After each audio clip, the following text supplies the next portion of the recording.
What's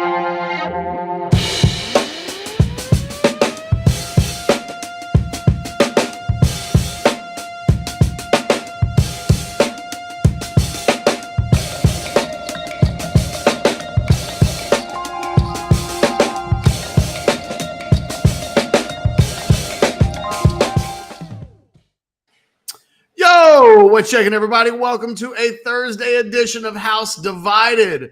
I'm one half of the house, Jeff Ketchum at GK Ketch on Twitter. Chad Hastings is the other side of the house that's divided at C Hastings OBL. Do us a solid, like this video, subscribe to the channel, do all of those things that we'd love to ask you to do. Smash every button other than the thumbs up button. We don't want those, but everything else, we'll take them. We are, Chad, officially. I mean, if we're going to get official about it, we're 54 hours away. Ooh, I do love it when you go exact on the hours. Well, you are the king of that. Nobody else does it like you do. I loved that back in the day on the radio show, and I'm so glad to hear it again when you're putting it in the exact hours. I love it. Ta-da! I love it. We're not quite 48 hours away, but no. If you just want to say 2 days away, I'll go with that. It's Thursday. The game is on Saturday. We got a big show planned for you. Our guy, Care Bear Kieran, joining us this hour, like 20 minutes from now. If you haven't had enough burnt orange Kool-Aid, you're going to need a raft this week. Care Bear Kieran, our guy Kieran, who used to do a show here on Orangebloods Live last year, but he's moved on to other things. He's working in the big city, and by big city, I mean New York City. That's a big one. We'll talk to Kieran at 12:20. I can't wait to get his overabundance of confidence going into this game. Yeah. I think he's got Texas winning by 2 touchdowns because why not? Why not the day 2 days before the game? Sure. Absolutely. That's what you do. He's just going to lean in. We already have somebody on the chat line, the Specs chat line, saying 21-0 Texas. Kieran is the biggest Texas fan. Is that Kieran's prediction? I don't know. I haven't heard Kieran's prediction yet. I don't even know what stupestified means by this. Hey, I don't know if Kieran is the truth or if stupestified is saying on Saturday the truth is coming, whatever the truth may be. That's what I've been saying all week. The truth is coming. The truth is waiting in Tuscaloosa, and that's what's great about playing Alabama. For those that haven't had them on their schedule year after year after year like my team has, good or bad, the truth is coming. And I'm not exactly sure what I would mean by that. I've got a close Bama win. I do not think Texas is getting blown out of this game. But again, I think there's going to be a lot of truth that you can take from it. So we're going to get into a lot of stuff today. Real quick, Ketch, before we get to all that truth, I do have some truth for you and me today that will make us feel old. I apologize in advance, but it has to be done. Part 1 of the truth is that my kid is 17 years old today. Ooh. 17 years old. We're flashing pictures for you. That one on the left, yeah, that's the day we took her home. That is brand new, day we took her home. And Ketch, the one on the right is actually while we were doing the previous radio show. That's how long ago that one was. You were building the deck. We were building the deck. That's right. The deck was being constructed, and she would have been, almost 4? Do I have that right? Yeah, almost 4, I guess, in that picture, and brand new in the left one. So Monkey Hastings, happy birthday, 17 years old. That makes me feel old. I had to put a little bit of that on you to make you feel old too, that my kid's 17 years old today. I got another one for you in the crap bag later on, but I'm going to save it. So happy birthday to Monkey Hastings and anybody else that has a birthday on September the 7th. Monkey really has turned into the affectionate nickname of the 21st century.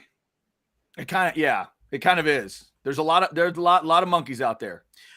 My kids are monkeys. My wife calls me Monkey. Yeah. Somewhere along the way, I don't know if it was from The Office, because I can remember hearing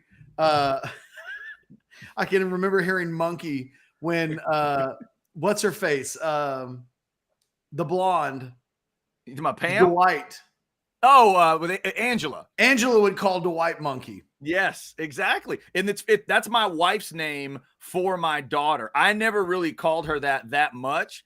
For some reason, I've tried to keep kiddo alive. I'm a kiddo guy. Oh, I go how very kiddo. 1940s of you. Yeah, Very right, nice, exactly. Dad. I'm going like Prohibition era dad, but I go kiddo with her and my niece. So I don't know what it is. Texas boy, super chat $4.99. Hell yeah. Bring him on after hearing y'all's predictions. SMH. Yes. He's referencing our prediction show, which we did a couple of hours ago. And myself, Anwar, Jason, and Alex all picked Alabama unanimous to Texas on Saturday night. I wasn't expecting that. I feel like each of them bowed up in the offseason. I know I heard Anwar say he was picking Texas to beat Alabama, and then 48 hours from it, he's like, I'll take the Tide. Jason admitted on the video he kind of did a 180, and I thought for sure Alex would save us. Yeah. And in the end, we're all a bunch of pessimistic bastards, which is why Kieran joining us in about 15 minutes it could help. It's such a good thing. We need a little bit of that optimism. So just a thought, a quick question. Did anybody pick Bama blowout, or is it all Bama close? Jason had 31-21. So he was the only one that picked Bama to cover the points. Gotcha. Okay. And that's far from a blowout for me. But blowout to me is 21. You got to beat somebody 3 full touchdowns before you're blowing anybody out. Nobody went crazy one way or the other. Okay. And that's kind of where we are. Steve Sarkisian met with the media today via Zoom. All right. Anwar. How did we do? Did Anwar and the coach have anything to say to one another? Hey, well, no. Anwar is in the chat, and he just wants us to know that he watched the Rice game, and he reserves the right to always change his mind. Yeah. And that's fair. No, bravo, Anwar. If I'd seen something a little different in the Rice game, I think my score prediction would be different. We got to use our eyes. We got to use our eyes as it goes along. Even when we wear glasses, it's important to use your eyes and not be completely blind, right? You know what? You blink less when you take the glasses on and off. It's a weird dynamic. Oh, don't do that. Forgive me for making the observation. Sorry. Among the things that Sarkisian said today, there were a couple of notable things. I think the most newsy item of his little Zoom meeting was that he described CJ Baxter as looking great in practice this week. Excellent. Used the word great, which certainly seemed to indicate that he's been participating. He's looked better than good. He's looked great.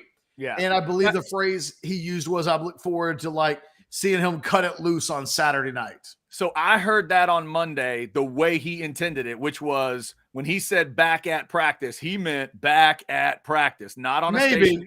Yeah, not on a stationary bike or not rehabbing something. Sounds like he's been in practice all week. That's good news. It does sound like that. Although I would just say never make assumption when it comes to coaches and the pictures that they paint regarding player injuries and availability.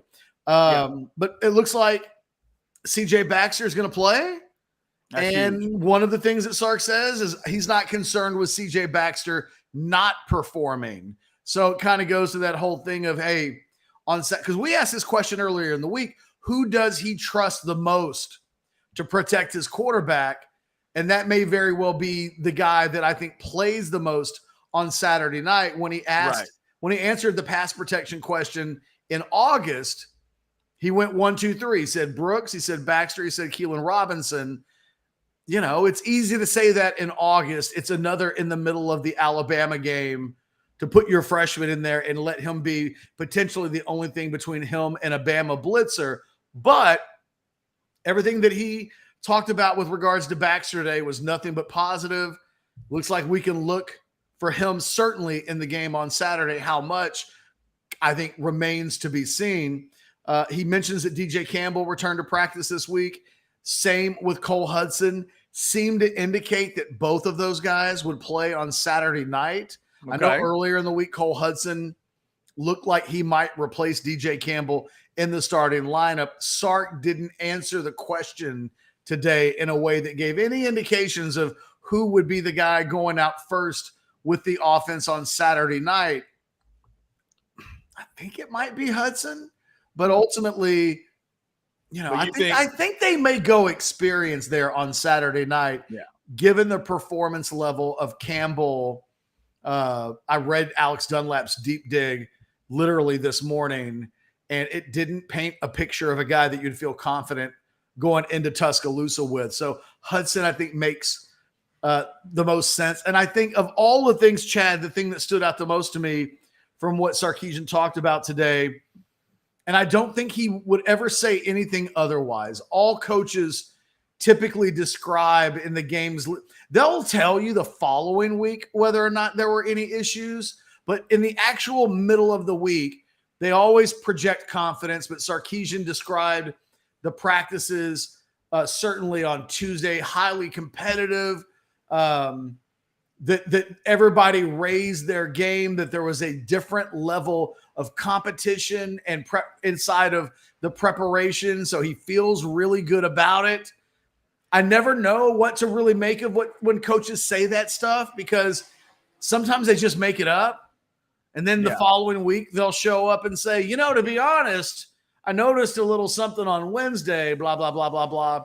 But based on the picture that he painted, he's got a team primed and ready to go into Tuscaloosa on Saturday. He's one of those, would it be fair to say Sark is a positive practice guy? It feels like Sark really wants to tell you that practice is positive. Like he feels like he likes to, I don't know if he's overcooking it, but there's always seems to be a positive angle. He projects positivity. He likes to do all that. Times. Right. And to me, of all weeks, this is the week. Even if you thought you were getting if you thought your practice was 80, 85, I would let's tell everybody it's 90. Let's tell everybody it's 95. You're going to Alabama. You're trying to do something that's really difficult to do, and only a few teams have pulled it off. So you got to put as much confidence into them as possible. I think that's great news. The Baxter news is fantastic. And the other conversation that we're going to get into here today, Ketch, that you brought up in the pre-show meeting, I think is also a really it is one of the ways the game is going to be determined, I think. The question you're asking today that involves something else when Texas has the ball, but there's a lot of different angles to it. There's a lot of quarterback talk this week, and I tweeted it out earlier today that at one point I thought I knew who had the best quarterback. It's really gotten closer for me as we get closer to the game. I think I still know. I think Texas still has the best quarterback, but I feel like it's tightened up for a lot of people. Well, you don't know. You think you know. Mm-hmm. And I think he is. And I don't know. I mean, I think we're basing that on he's played more. So there's an experience angle that Ewers has that he might not have over a ton of quarterbacks this year. I mean, he's only played not even quite a full season yet worth of starts. But he does have an experience edge on Jalen Milroe. But I don't know that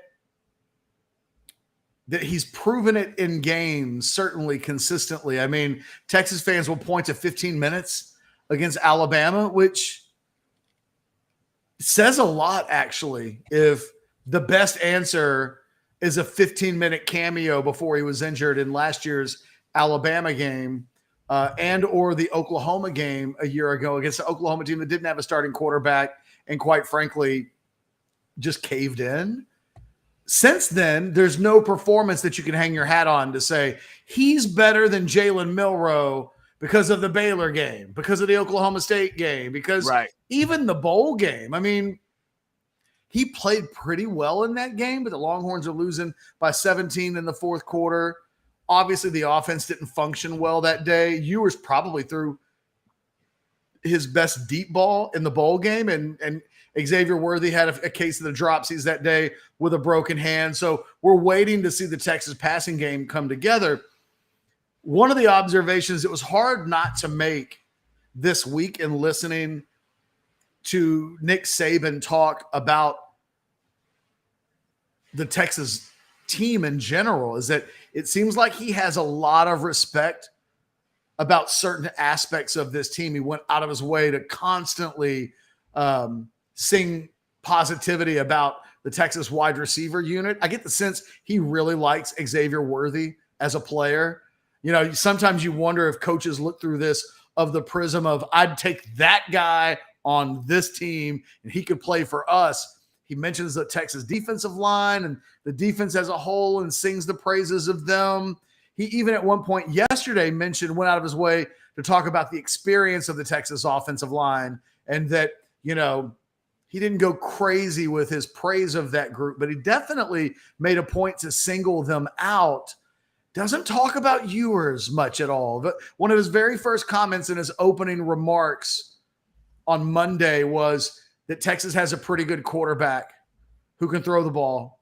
And since then, he never went out of his way to talk about Quinn Ewers, to sing his praises. Consequently, I don't know that Steve Sarkisian did a whole lot of that this week either. Both times Sarkisian this week in the media,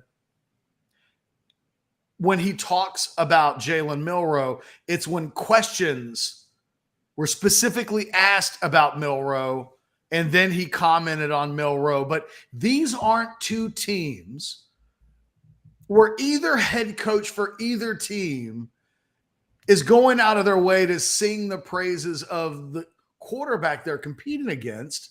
And I think it says a lot about the quarterback matchup in this game. There's still a lot of uncertainty with regards to how good these two guys are. And one thing that Saban didn't do this week was sing hyperbole upon Ewers. He kind of kept it. The one time he said a sentence about Ewers, he called him pretty good, and then really never mentioned him again at any point in anything that was said to the media. And when you're playing teams with really good quarterbacks, it's kind of the opposite of that. When he plays, I'm guessing the week that they played Joe Burrow when LSU came to town in 2019, every question's about Joe Burrow and that offense. And we're not quite there yet with this Texas team. And it's almost spooky how little quarterback discussion has been made by either coach in 4 combined media appearances so far this week. Yeah, it's going to be interesting to see where that respect level is once we start the game. By the way, shout out to everybody on the Specs chat line. We're already getting chats in. Your predictions for the game, one of the easiest things to throw at us this week. There's a lot of stuff there. Kyle gives a $4.99 super chat. If you were told Texas won by 10, what would you say went right for Texas and wrong for Alabama? That's Milroe mistakes to me. I was going to say turnovers. Yeah. It's funny. Anwar did a piece on Orangebloods.com today, and I think he would have talked about it on his show this morning here on Orangebloods Live. He had the passing numbers for the quarterbacks that have won in Tuscaloosa over the course of the last 8, I guess the 8 times that it's actually happened. Mm-hmm. There were like 3 Heisman winners and 4 first-round draft picks, and there were also a couple of guys that weren't big stars, but I think 6 of the 8 played in the NFL. I think that the other number to go along with that was not just that those 8 quarterbacks played well, but in almost every single case. And not true of the LSU game in 2019, where both Joe Burrow and Tua both play really well.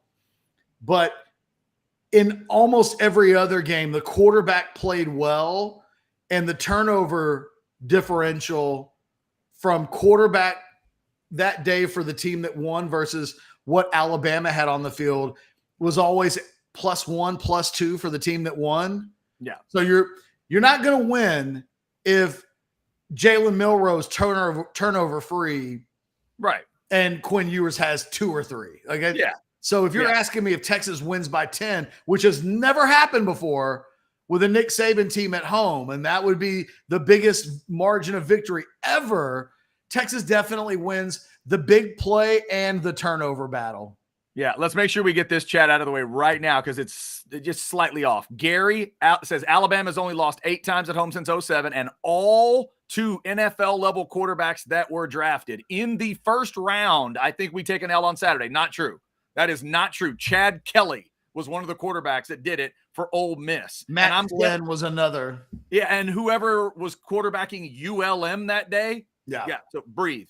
Just breathe on that. It's not quite that level. But there were some badass quarterbacks in there, And including it's not Cam. far away. I mean, there's some really good performances in there. You got Cam and Johnny Manziel going in there, who are both not just Heisman winners. They were historically great young Heisman winners. The first, if I'm not mistaken, well, I guess it was Jameis was the first freshman to win it. Johnny was the first redshirt freshman, all that stuff. They all had the kind of a historic quality to them during that run. But you got to bring something special on the quarterback side. A sloppy quarterback doesn't win in Tuscaloosa. You don't have to be perfect. You just can't be super sloppy. So one of the numbers that Anwar had was that in the last, so if you take out 2007 and you just look at the quarterback battles in the 5 games, mm-hmm.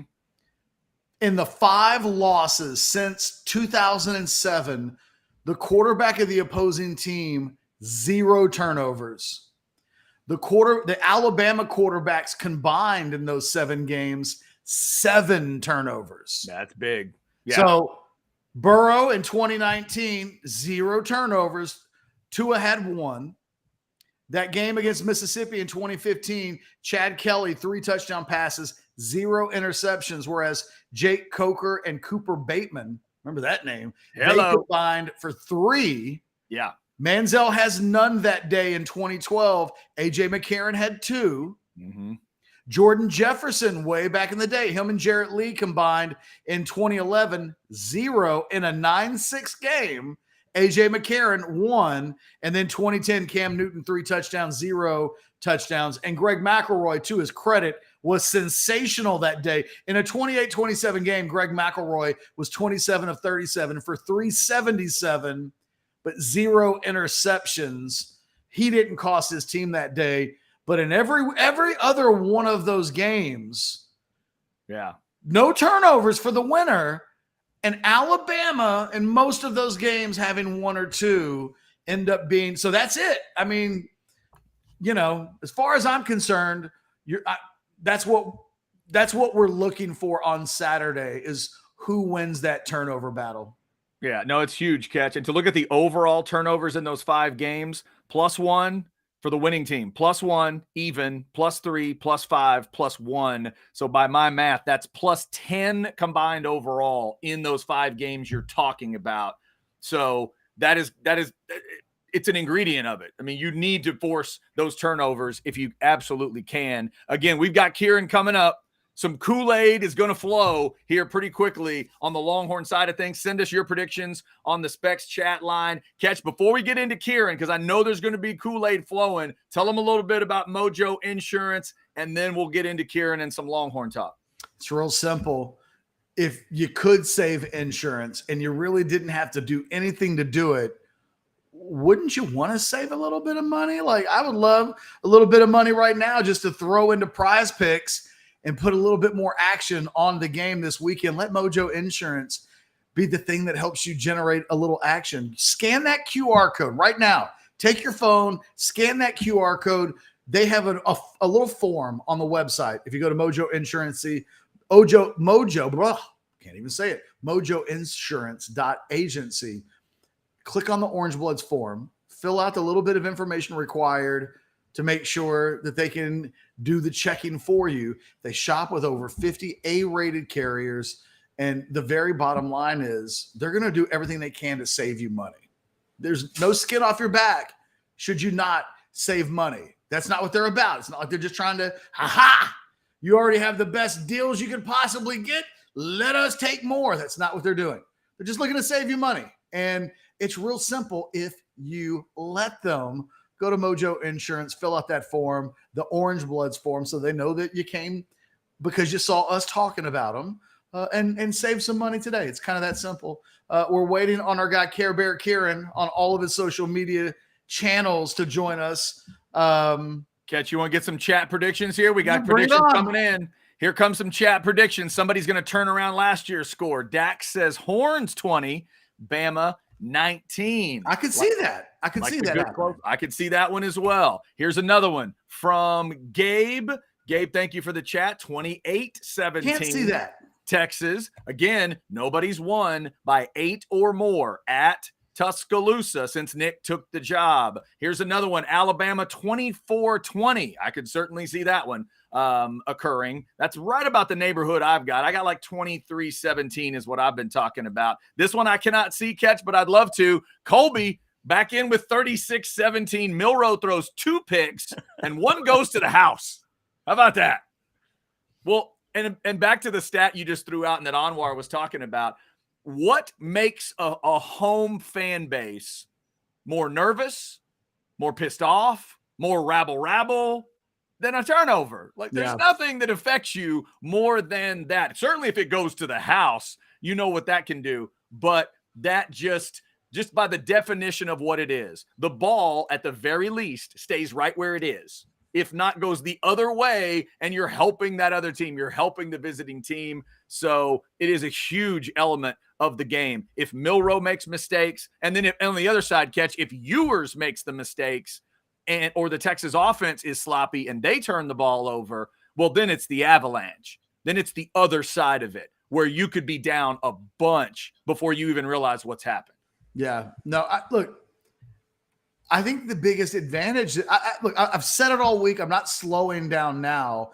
The biggest advantage that I believe this Texas team has is its defense against this Alabama offense. I think if you were going to ask me about the component that I'm most confident in, that Ewers could have a big game, the receivers could have a big game, that Texas finds a running game, that they win a play through big plays on special teams. I mean, we can go through all of it.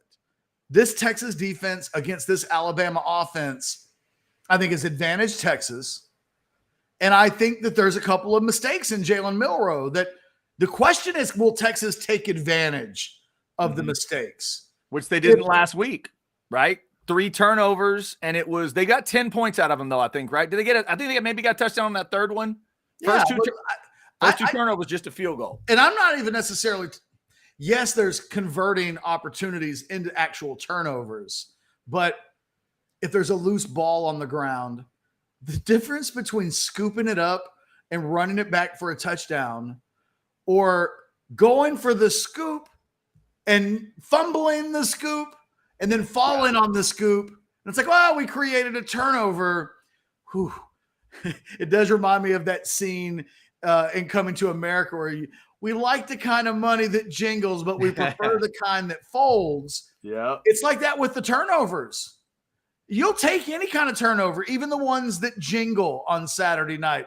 But boy, if it's the kind that folds, if it's the kind that ends up in the end zone, I think these offenses are going to need all the help that they can get. Yeah. So which of these two units creates the biggest plays? Not just a sack. Who gets the strip sack, right? I mean, at every turn, I look at these two defenses and I wonder, they're both, I think, going to win their sides of the battle. But by what margins could, for me, be the thing that determines the outcome of this game. Interesting to note, we know they're very confident in their place kicking. So is Texas after last weekend. You have to think they feel really good about asking Bert Auburn to run onto the field and kick the ball. They ran him out there for 56 yards last week. That's a sign that you trust your kicker. Yeah. And he makes 2 from like 46 and 49. So he goes 3 for 3 in the first half.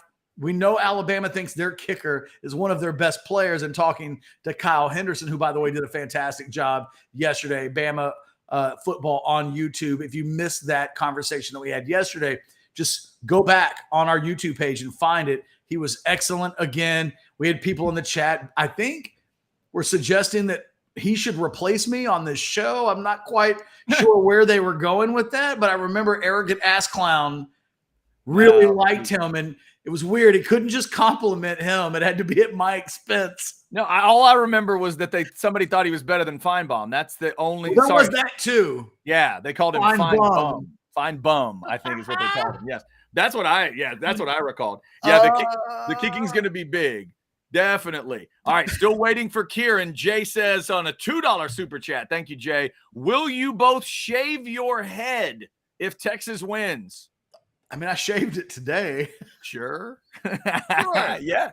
Jay, you had another super chat question yesterday that we left you hanging on. And I know it wasn't that. So do me a favor, Jay. Type in the super chat question that you had yesterday that we forgot. Okay. Yeah. Let's By make the way, sure Darwin, I don't think this is needed. I'm not, Chad, I can't speak for you. I'm not a hairy individual. No, I'm not. No. I mean, like it's just not a whole lot there. There are spots. It's just not that spot. Yeah, you wouldn't trust me. I do like the name Angry Milkman. That's a good one. Angry Milkman. $5 super chat. Guys, if Texas wins Saturday or wins a natty, will the Big 12 claim it or promote being a conference of champions in the future? Wow. That's funny. That is funny. That is funny. That is good. Yeah, if Texas wins this Big 12 title, I'm assuming there won't be a lot of footage of it moving forward. But I don't know. I don't know about the natty. If they win Saturday, the Big 12 needs to pump it up as much as they can. I would claim it. I'm right? claiming it, Chad. I'd claim it, absolutely. Because they would have won it in the big. If they go win a championship afterwards, whatever. But it's still a Big 12 trophy claim. I promise you, at the end of the year, when they're like the Big 12 conference, they won 6 national titles, or they're not leaving that out. Right. And to be fair, on the other side, if I'm the Big 12, you claim it there. And then if Texas gets into the SEC and loses 2 or 3 in a row to Bama, if I'm the Big 12, I remind them of that. I'd say, well, Texas did beat Bama when they were in the Big 12, and then they went to the SEC. I mean, if everybody will be able to claim whatever they want. But I would assume that, yes, especially after what happened to a few other teams in the Big 12 last week, I think that conference would absolutely claim that one. A lot of good chats coming in on the Specs chat line. Should we hit him with a little 15? Should we hit him with a 15 seconds? Because you know what I did yesterday, Ketch? I put the Specs app on my phone. The Specs app is now on my phone. Let's get you a reminder of how you can get stocked up for Texas and Bama and all the games. Come on. No matter what you're needing, Specs same-day delivery can save the day with our Specs app or online shopping. From world-class wines to hard-to-find spirits and craft beers to gourmet foods, delicious snacks, and spectacular sweets. It's Specs. Cheers to savings. Yep, it is. Let me show it to you right there. Can you see that? You see it? The Specs app? See it, Ketch? I do. I also need to say Kenny's free as far as I know. Right? Kenny's free? From what Blake said yesterday in the show, that's like a 5-minute timeout. So for those of you that don't know, late in the show, there's some function where we can either give someone a timeout on the chat or completely ban them from the chat. Ketch, without realizing it, put Kenny in some sort of timeout yesterday. Is that correct? No, I accidentally hit the wrong button. And so the options, 4 options. It's like reply, something, and then there's the throw out of the chat. Then there's like a block. And I was just trying to get the damn thing to go away. And I accidentally hit the 3rd option with my mouse. And when it happened, I was like, I don't know what I did, but I think it wasn't good to Kenny. Just so we know, Kenny should be okay, but he did get the ban yesterday for literally nothing. Didn't do a thing. Jay Lee says that yesterday his super chat, because Jay, we didn't mean to leave you hanging. We never want to do that. Come on, Jay. It was just mentioning that across all Texas and Bama media, he felt there'd been a massive overreaction to what team each did and didn't do in week 1. It's interesting, Jay. I don't know that I feel that way. Yeah, I don't know about massive over. I think it's actually been based on Middle Tennessee being one opponent and Rice being the other. I think everybody's trying to measure it out, Ketch. I haven't heard a Bama fan say that 56-7. I mean, how many times did Kyle Henderson yesterday say it was against Middle Tennessee State? Like 5 times? What are the overreactions? About what? I agree. I'm not hearing much. I'm not hearing much overreaction. I would certainly not a massive one. Is the overreaction related to the offensive line play for Texas? Because that feels like the only real reaction. We've talked about Quinn Ewers throwing the deep ball, but you and I haven't obsessed over that this week. Not really. I mean, maybe Jay feels like he's heard, maybe that's the massive overreaction. Like the Texas passing game looked pretty good or maybe really good overall, except on 6 balls. 6 balls, going deep, 0 for 6, and maybe a football fan would tell you, come on, fellas, they're going to figure those out. They'll make connections on the deep balls. Maybe that's it, but I wouldn't describe massive overreaction. I think both fan bases know how to measure this out. They're watching the game last week thinking, is that going to be good enough against blank? And in the Longhorn fans' case, that offensive line stuff has to come into play. And a Bama fan is saying, oh, that's great, 56-7. But they know they're not guaranteed that Milroe plays like that when it's the Texas defense. They got to see it. And Jay, I would just say it just so happens that the things that Texas didn't do really well last week, they didn't run the ball at will like they wanted to. I mean, there's no way to get around the fact that a couple of times in that game in the first half, they faced 4th and short yardage. Sarkisian wanted his guys tested in those situations, even to the point where he was willing to concede points. Now, I'm convinced at halftime he would have gone in and told his defense, you haven't given up anything. That's on me. I gave up 3 points because I wanted to see the offense in a short yardage situation impose their will. They didn't. And it makes thinking about the Alabama game this week, considering the strength of the Alabama team, I think it does make it easy to think, well, Texas didn't really control the line of scrimmage last week. Matter of fact, Alex's grades, it was, I believe, Hayden Connor's worst performance as a Longhorn. I think it was one of the worst performances of Majors' career. And then it was DJ Campbell's first career start, but it did not go well. It went so well that Alex, who is a DJ Campbell truther, came out of that saying, maybe this is the week actually to start Cole Hudson. The thing that he pointed out in the deep dig was that Campbell was getting overwhelmed with power rushes and pass protection. So his strength as an offensive player is when he gets downhill and mashes on guys. But ironically, in the passing game and pass protection, he's not getting beat by speed and quickness. He's getting beat by the very thing that he does to other people when he's at his best in the run game. He's kind of struggling at protecting against bull rushes and power rushes. And we're going to see that this weekend against Alabama. They've got guys that do exactly that.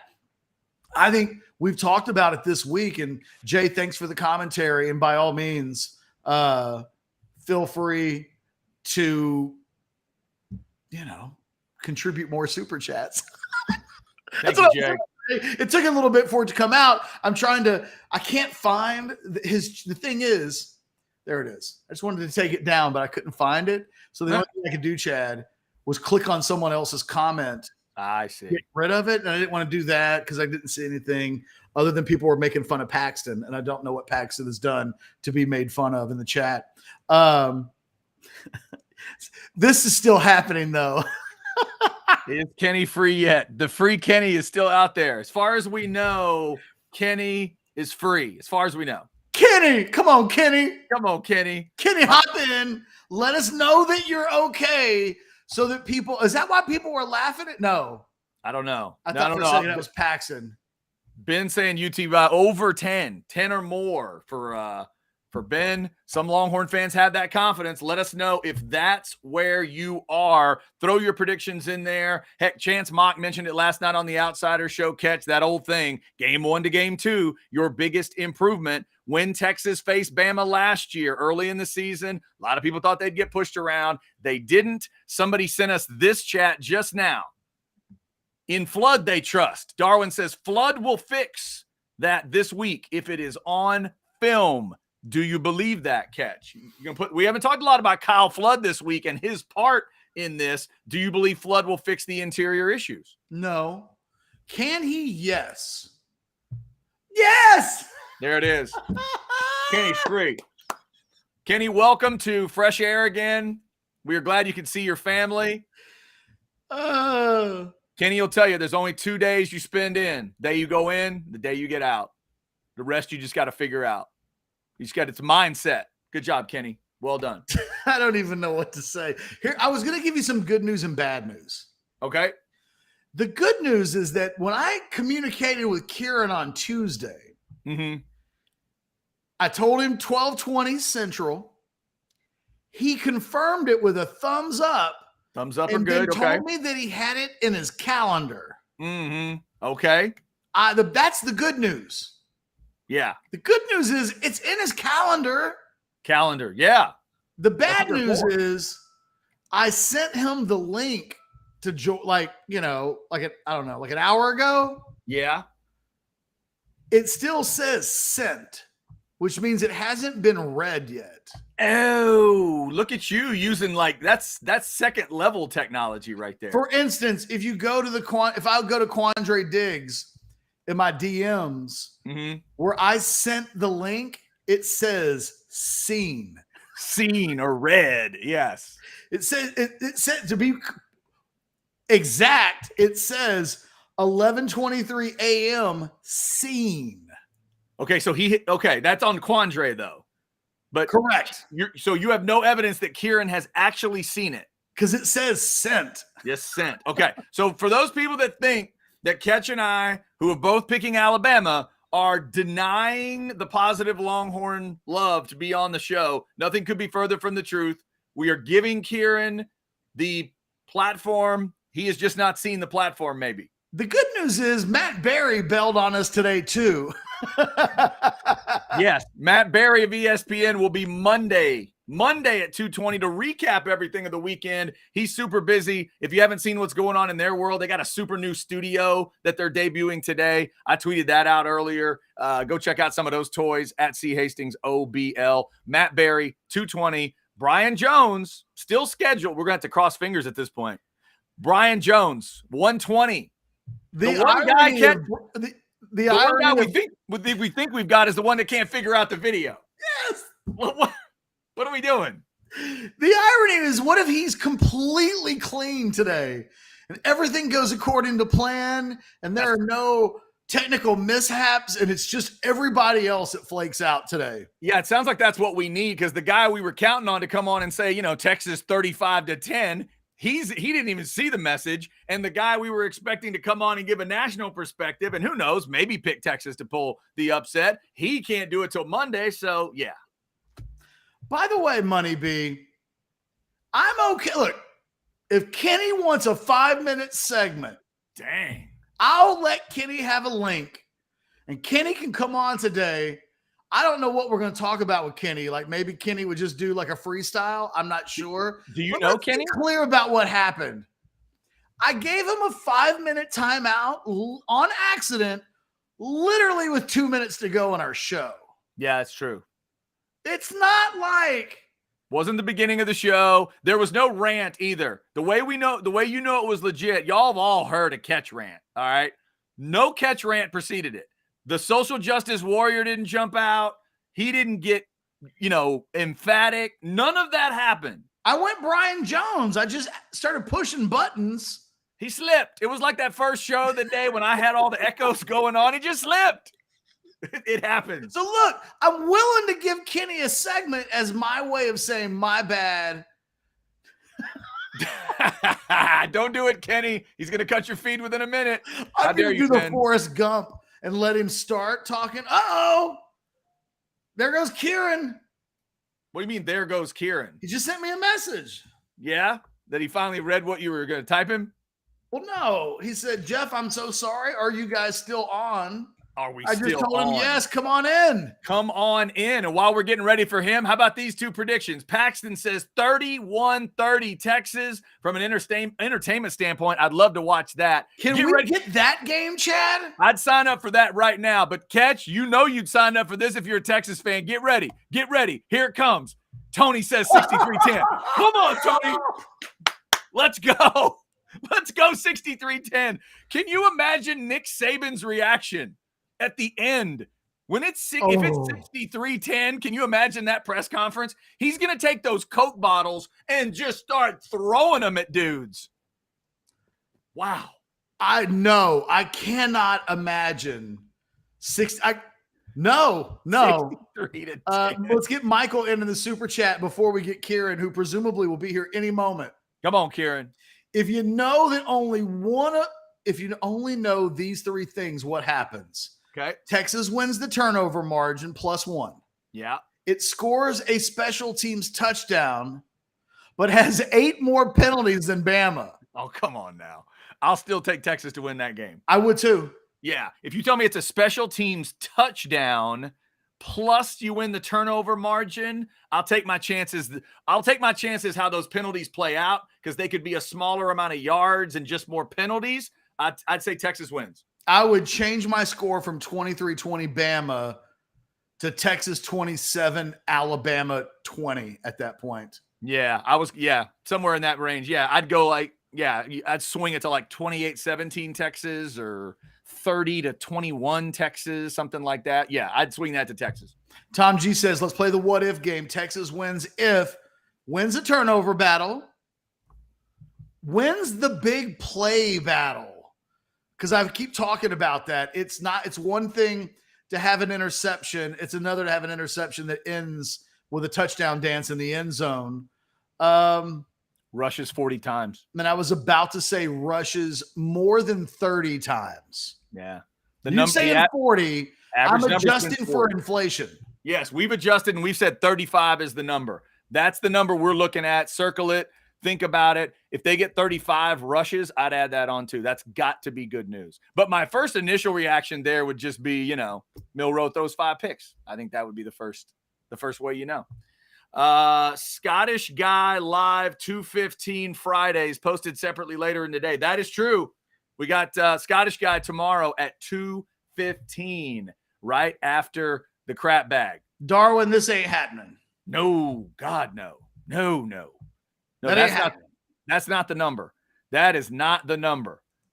What we are about to find out, though, is what's that number? Like, of all the predictions you've seen this week, of all the Kool-Aid that's been consumed and thrown around, get ready. Get a life raft on and a life preserver, because we might be about to be swimming in Longhorn Kool-Aid. I love that our next guest, and we'll just bring Kieran on right now. You can follow him on all of the socials at Care Bear Kieran. We're going to find out what he's been working on this week and last week, and like what I know he's been busy. We're going to find out where we can find the busyness in a little bit.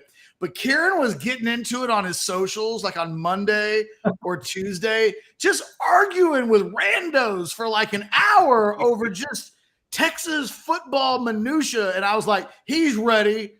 It's Alabama week and Kieran's ready. Kieran, how you doing, man?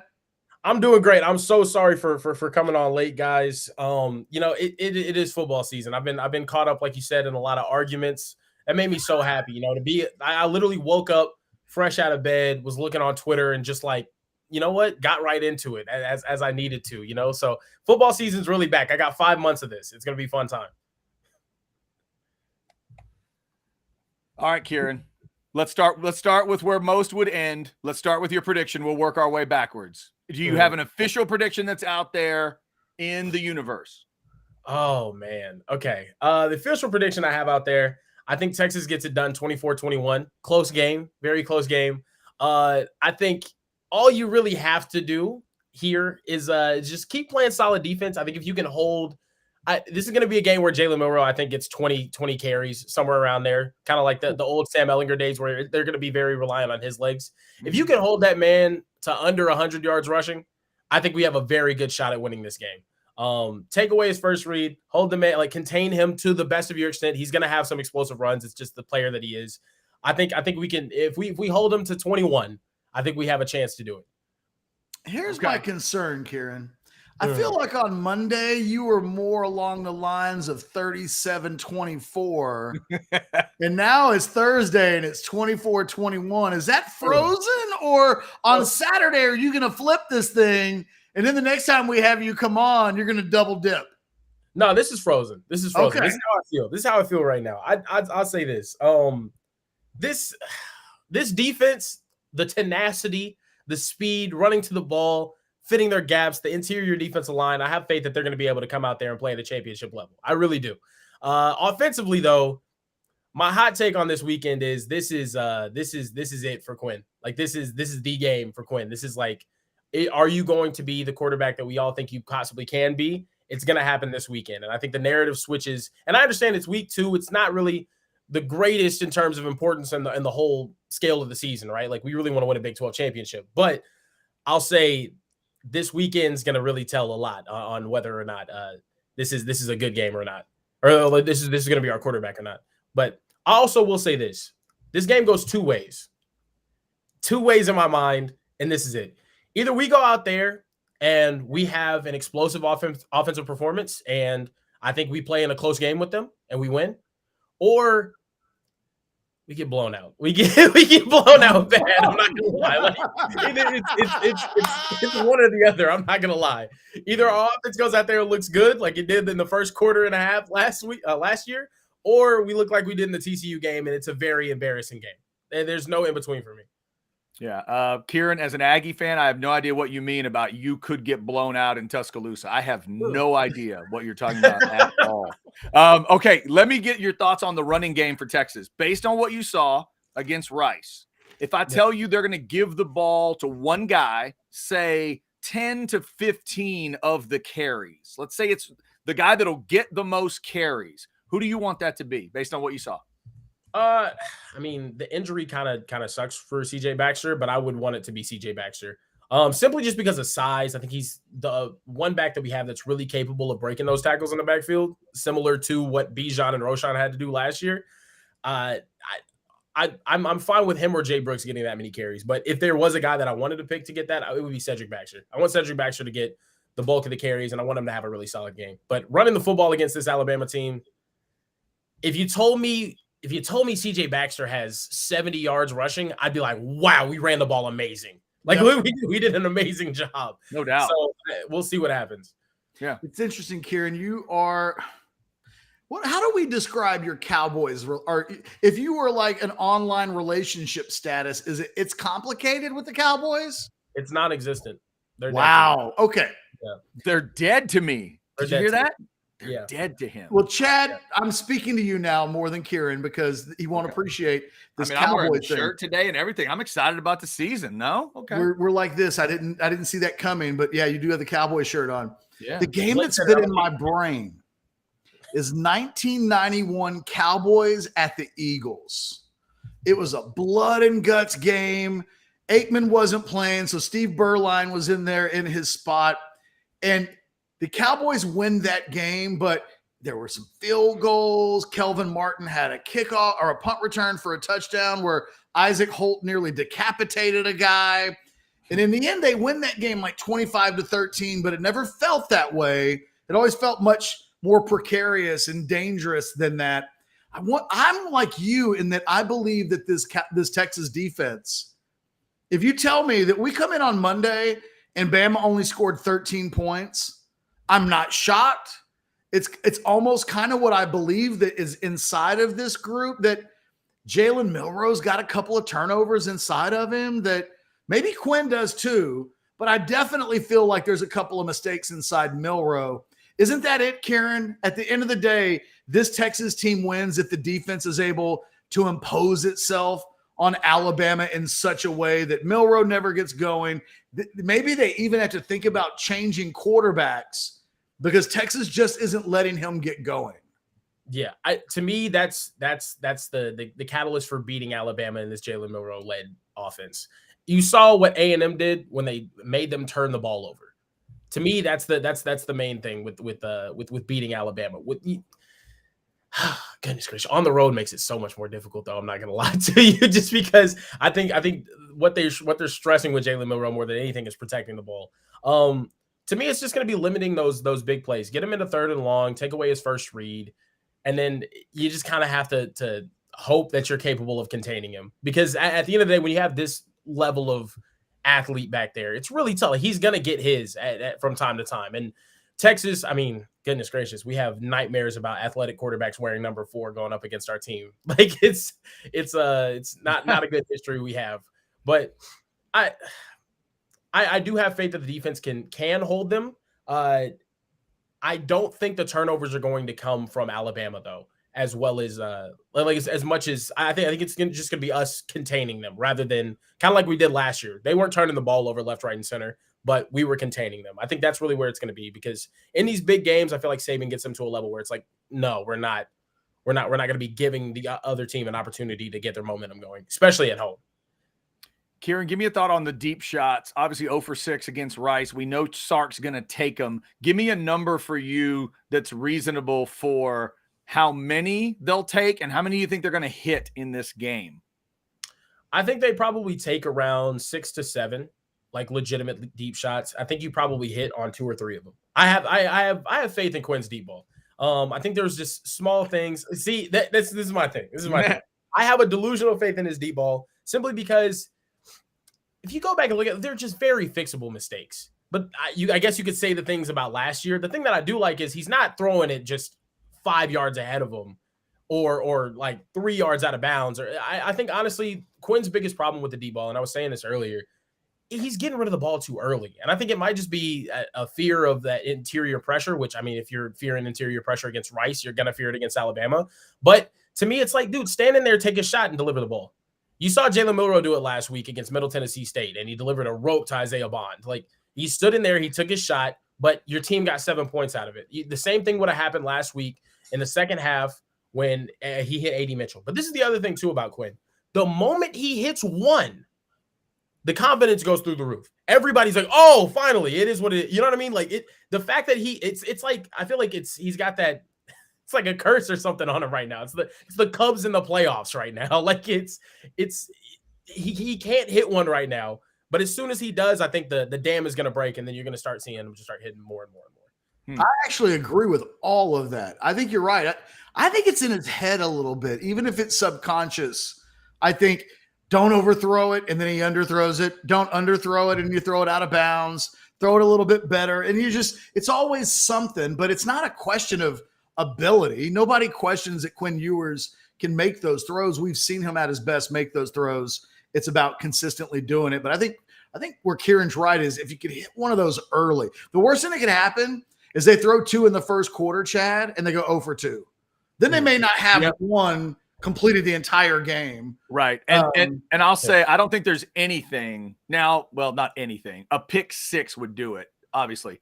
But other than a defensive touchdown that turns to a touchdown for Texas, I can't think of anything in this game early outside of a score that would energize one side and crush the other more than Texas hitting a deep ball. Yes.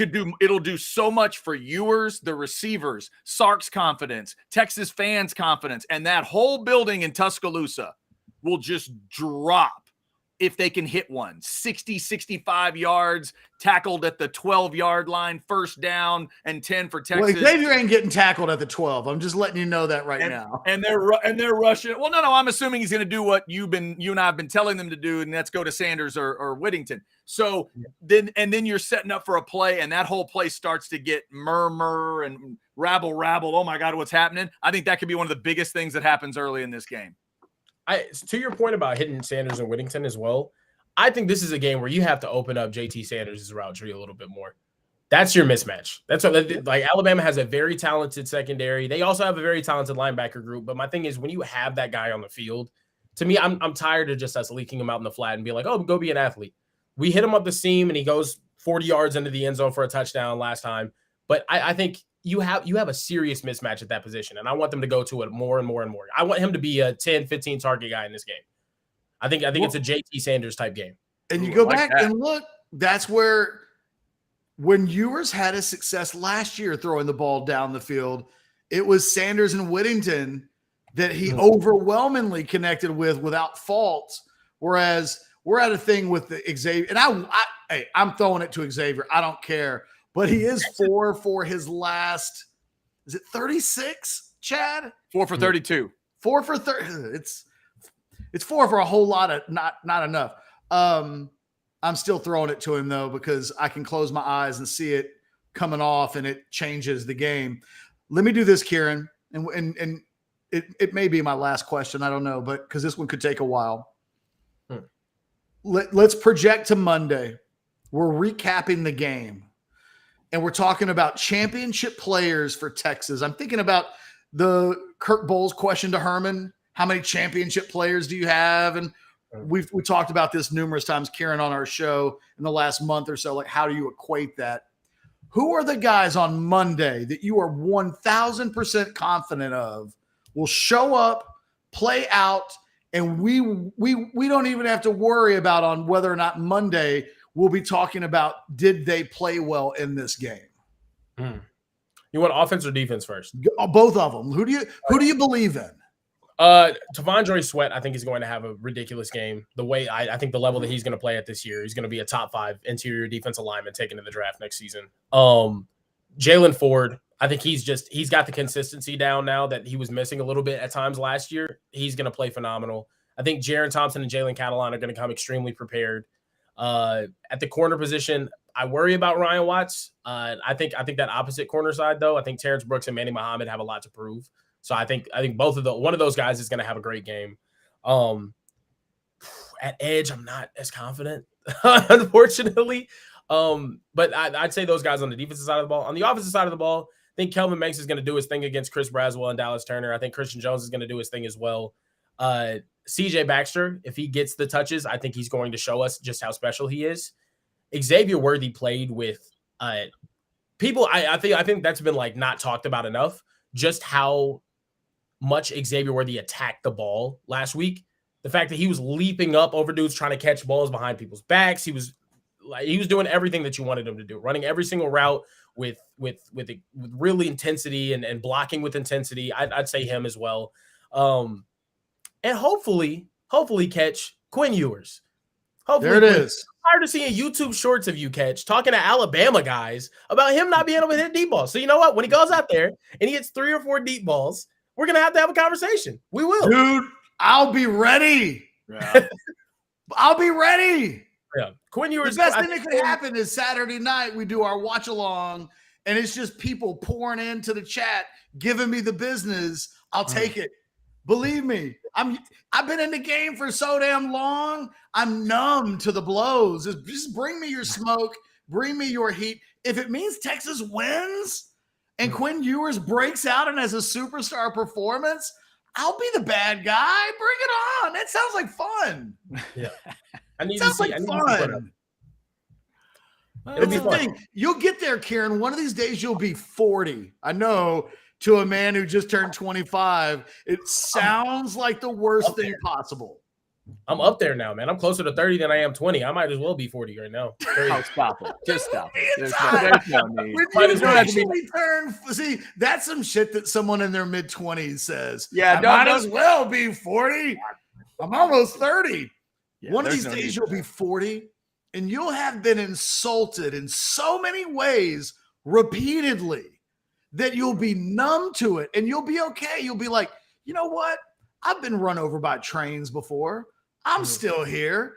Bring it on, train. So it allows you to be fearless with your predictions and your comments, because you know the worst thing that can happen is a bunch of people clown you. And I've done that. I've been there before. I call that Tuesday. Yeah. I call that Monday on Twitter for me too. You know, I stir the pot. I love stirring the pot a little bit. What is the most petty argument debate that you were in this week? Oof. I don't even want to get into that one because I feel like there's going to be a lot of I might spark up another one right here. I was saying, okay, essentially my take was I feel like there was a lot, like I feel like there's a lot of us that come from the Texas Lake schools, so like South Lake Carroll, you know, Westlake, Austin Westlake, and Lake Travis in Austin. And to be fair, if I'm being realistic, the reason why they have the opportunity to have bus at the next level is because they do nothing but produce Division I quarterbacks. Like, obviously, these schools are phenomenal at developing those quarterbacks. But I was just saying, hey, the bus rate on them recently seems to be higher to me. And also, I think there's a lot of guys there. But I think people took me saying that there's a lot of bus that comes from those schools as like, what do you mean? They have 2 Super Bowl. I was like, I never said that there weren't good quarterbacks that came from there. I was just saying that there was a lot of bus that also came from there. But yeah, that argument sparked a lot of controversy. That one had a lot of people angry at me. You know, I love spewing a good take and having a good conversation about it. So, you know, it is what it is. Got to be careful taking your takes to the lakes. They get very, very sensitive. They get sensitive. Be careful. Take your takes to the lakes is great. Yeah, no, I'm gonna be very wary taking my takes to the lake. And then also a lot of people took that as me like not believing in Cade Klubnik or Quinn Ewers are kind of like shitting on him right there. No, that's not the case whatsoever. I still believe in Quinn. As you can see right here, I'm predicting him to hit deep balls, and I really want him to go out there and have a good game. Also, I think Cade will be fine. I think once Dabo kind of loosens the stranglehold he has on Garrett Riley's play calling, I think they'll be fine. Chad, you know what he did that wasn't controversial but came across as controversial? What's that? He pointed out that Sam Ehlinger wasn't a great quarterback at Texas. Oh, that was another one too. And Texas fans ain't about that life. No.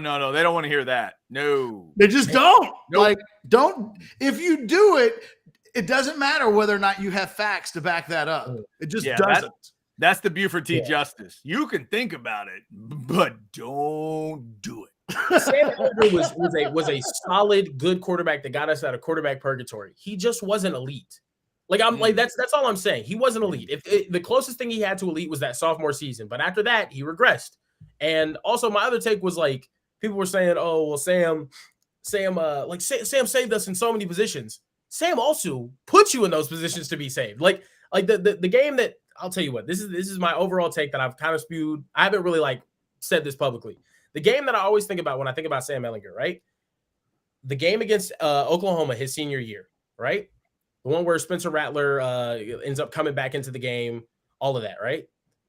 In that game, Sam Ehlinger gets so much praise for helping us come back and going into 4 overtimes and this and this and that. And he was just such a warrior in that game and amazing. Sam Ehlinger was 3 of 17 on passes longer than 10 yards in that game. 3 of 17. He missed Bijan Robinson on a wheel wide open for a touchdown. He missed Josh Moore open in the end zone for a touchdown. The game ended not because he was scrambling out of 5 wide sets. Like that's how they got back into the game, was him dropping back, looking for people, not finding them, and then taking off up the field, which he was phenomenal at. But also the game ended because he threw an inaccurate ball 20 yards down the field in the end zone and Trey Brown picked it off. I'm sorry. That to me is what reminds me of Sam Ehlinger. Yes, I would want that quarterback on my team at the end of those games. 100%. I would love to have Sam Ehlinger level player, especially his sophomore year. I would love to have him even right now. Last season, sophomore Sam Ehlinger would have led this team to a really good record. I'm just saying he wasn't elite. I'm not saying he wasn't good. I enjoyed Sam Ehlinger. I root for him just as much as the next guy. I love him. He's Mr. Texas, but dog, he was not elite. We got to stop that. So I'm glad you got this out of your system. I can tell it's needed to be said. Look, I'm all for therapy, but we went into this with the idea that there was Longhorn Kool-Aid coming, and I'm just tasting cough syrup for the Longhorn fans right now. Man, Kieran,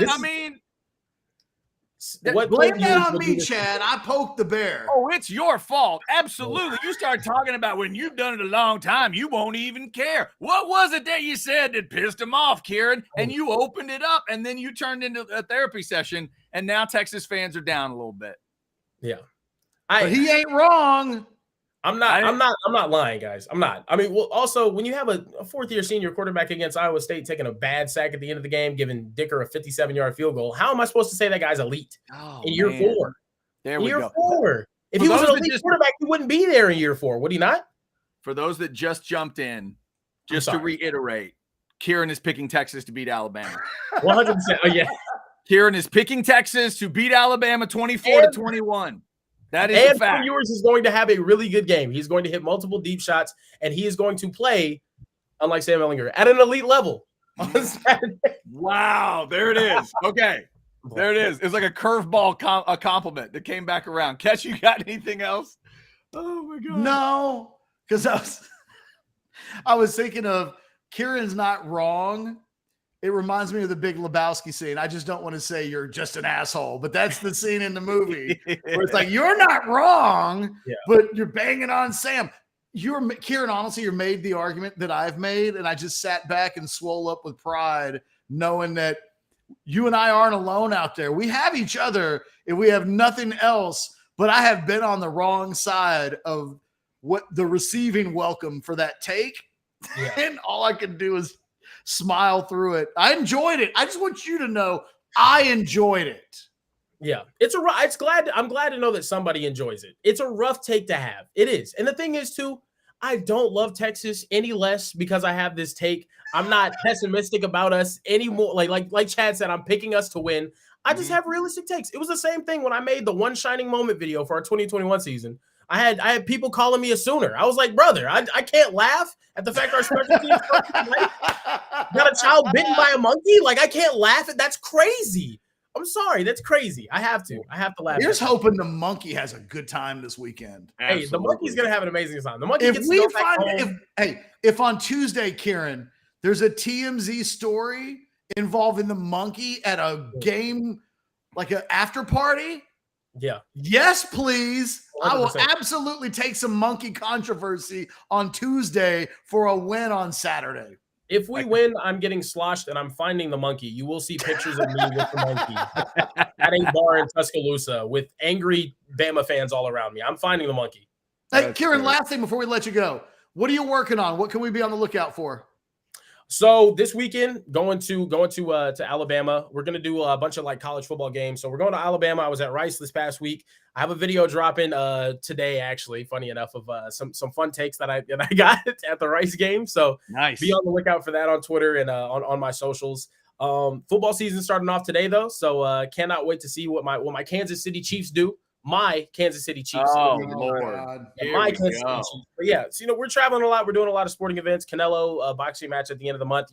Me just always on the road doing some sports stuff. I'm at home right now with the parent.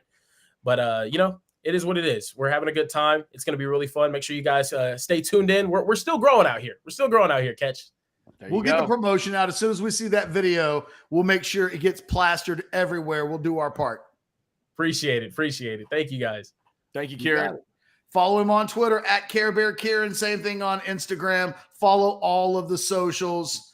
Our man Kieran delivering the goods like we hoped you would. Thank you very much, Kieran. Have a great weekend. All right. We are well past that 1 o'clock hour spot because sometimes you just get going and you get rolling. That means it's buy or sell time. Brian Jones is coming up at 1:20. So we're going to go from one guest to another with a little bit of us in between. Ketch, you want to go first or second with buy or sell? I don't even have questions yet, but I'll go first today. Oh, fair enough. Let's hit it. Buy or sell. Number one, Kieran, we appreciate you too, man. Like I said, be safe. Have a great weekend. Buy or sell. Number one, Kieran's Kansas City Chiefs. I'm just going to say no Travis Kelce, no problem. They beat the Lions tonight by 10. By 10. Yeah, I think I'm going to buy it. I'd love to see it be a little bit close. I'll say I think it's close throughout, but yeah, by the end of it, I think they'll win by 10. They got enough other weapons. Mahomes will get it done. Yeah, I'll buy. Buy or sell number two on the quarterback turnover front for Saturday night.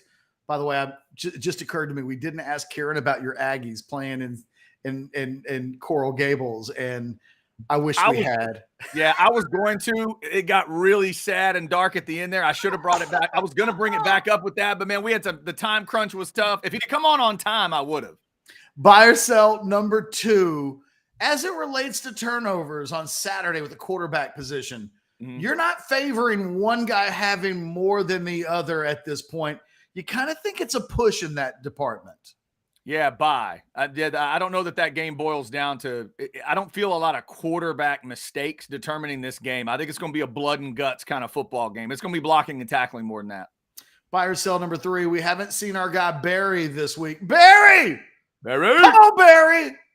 We haven't seen Barry this week, but we will next week because Barron gets at least a sack and plays big like he did a year ago against the same Alabama team.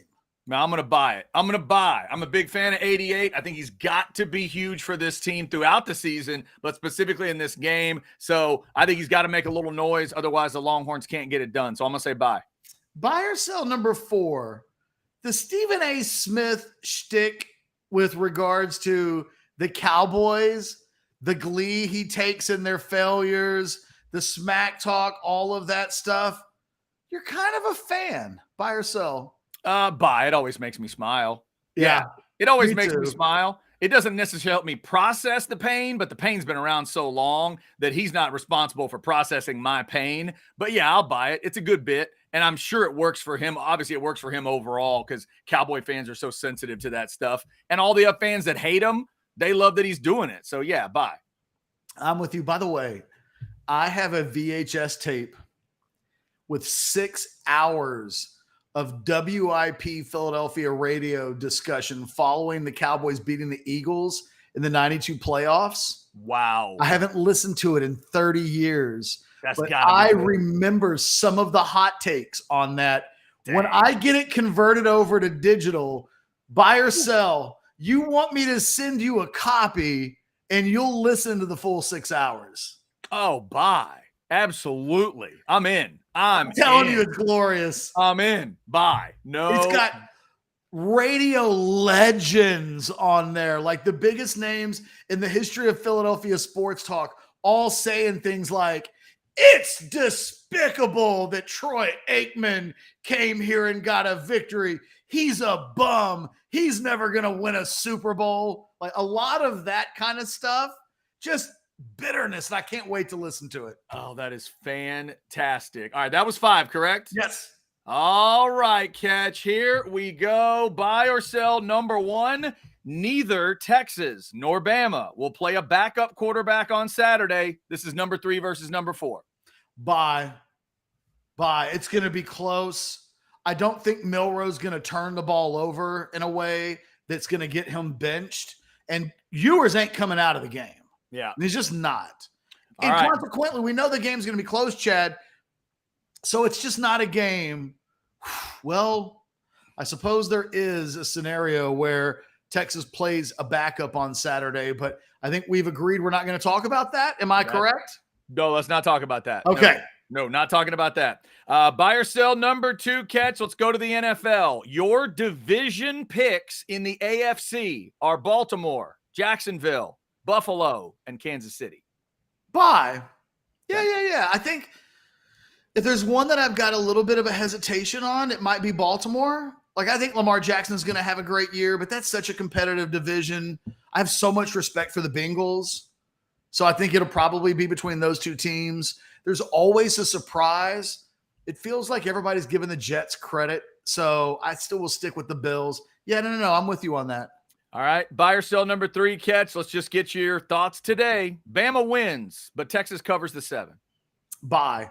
23-20 is where I'm at. Okay. And I think that's, although I looked at that Cowboy score, I'm telling you, something about that 91 game. If the Longhorns win, I think they may cover. I mean, I think they may actually, if they do it, I could see them doing it something funky like 25-13, but it's like a 16-13 game in the fourth quarter. Right. They stretch and then it.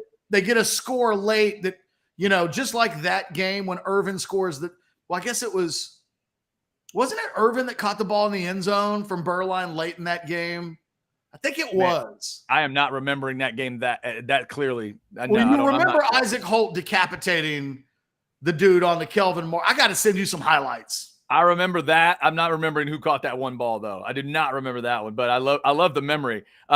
Speaking of such things, buy or sell number 4, Ketch. Your NFC division picks are Detroit, New Orleans, Philly, and Seattle. Sell. Taking the Niners? I think I'm taking the Niners over Seattle. Yeah. And you said New Orleans, right? I said New Orleans. You like somebody else there? You going to trust Baker? No. But I don't trust New Orleans either. Right? You trust the rookie? That's young. Or do you trust Ritter? God. Those are your quarterbacks in that division. I'm just saying. I don't trust any of them. That's going to be one of those divisions. 9 and 8 is getting somebody in. You know what? Give me the Panthers. Okay. The Bucks were 8 and 9 last year, weren't they?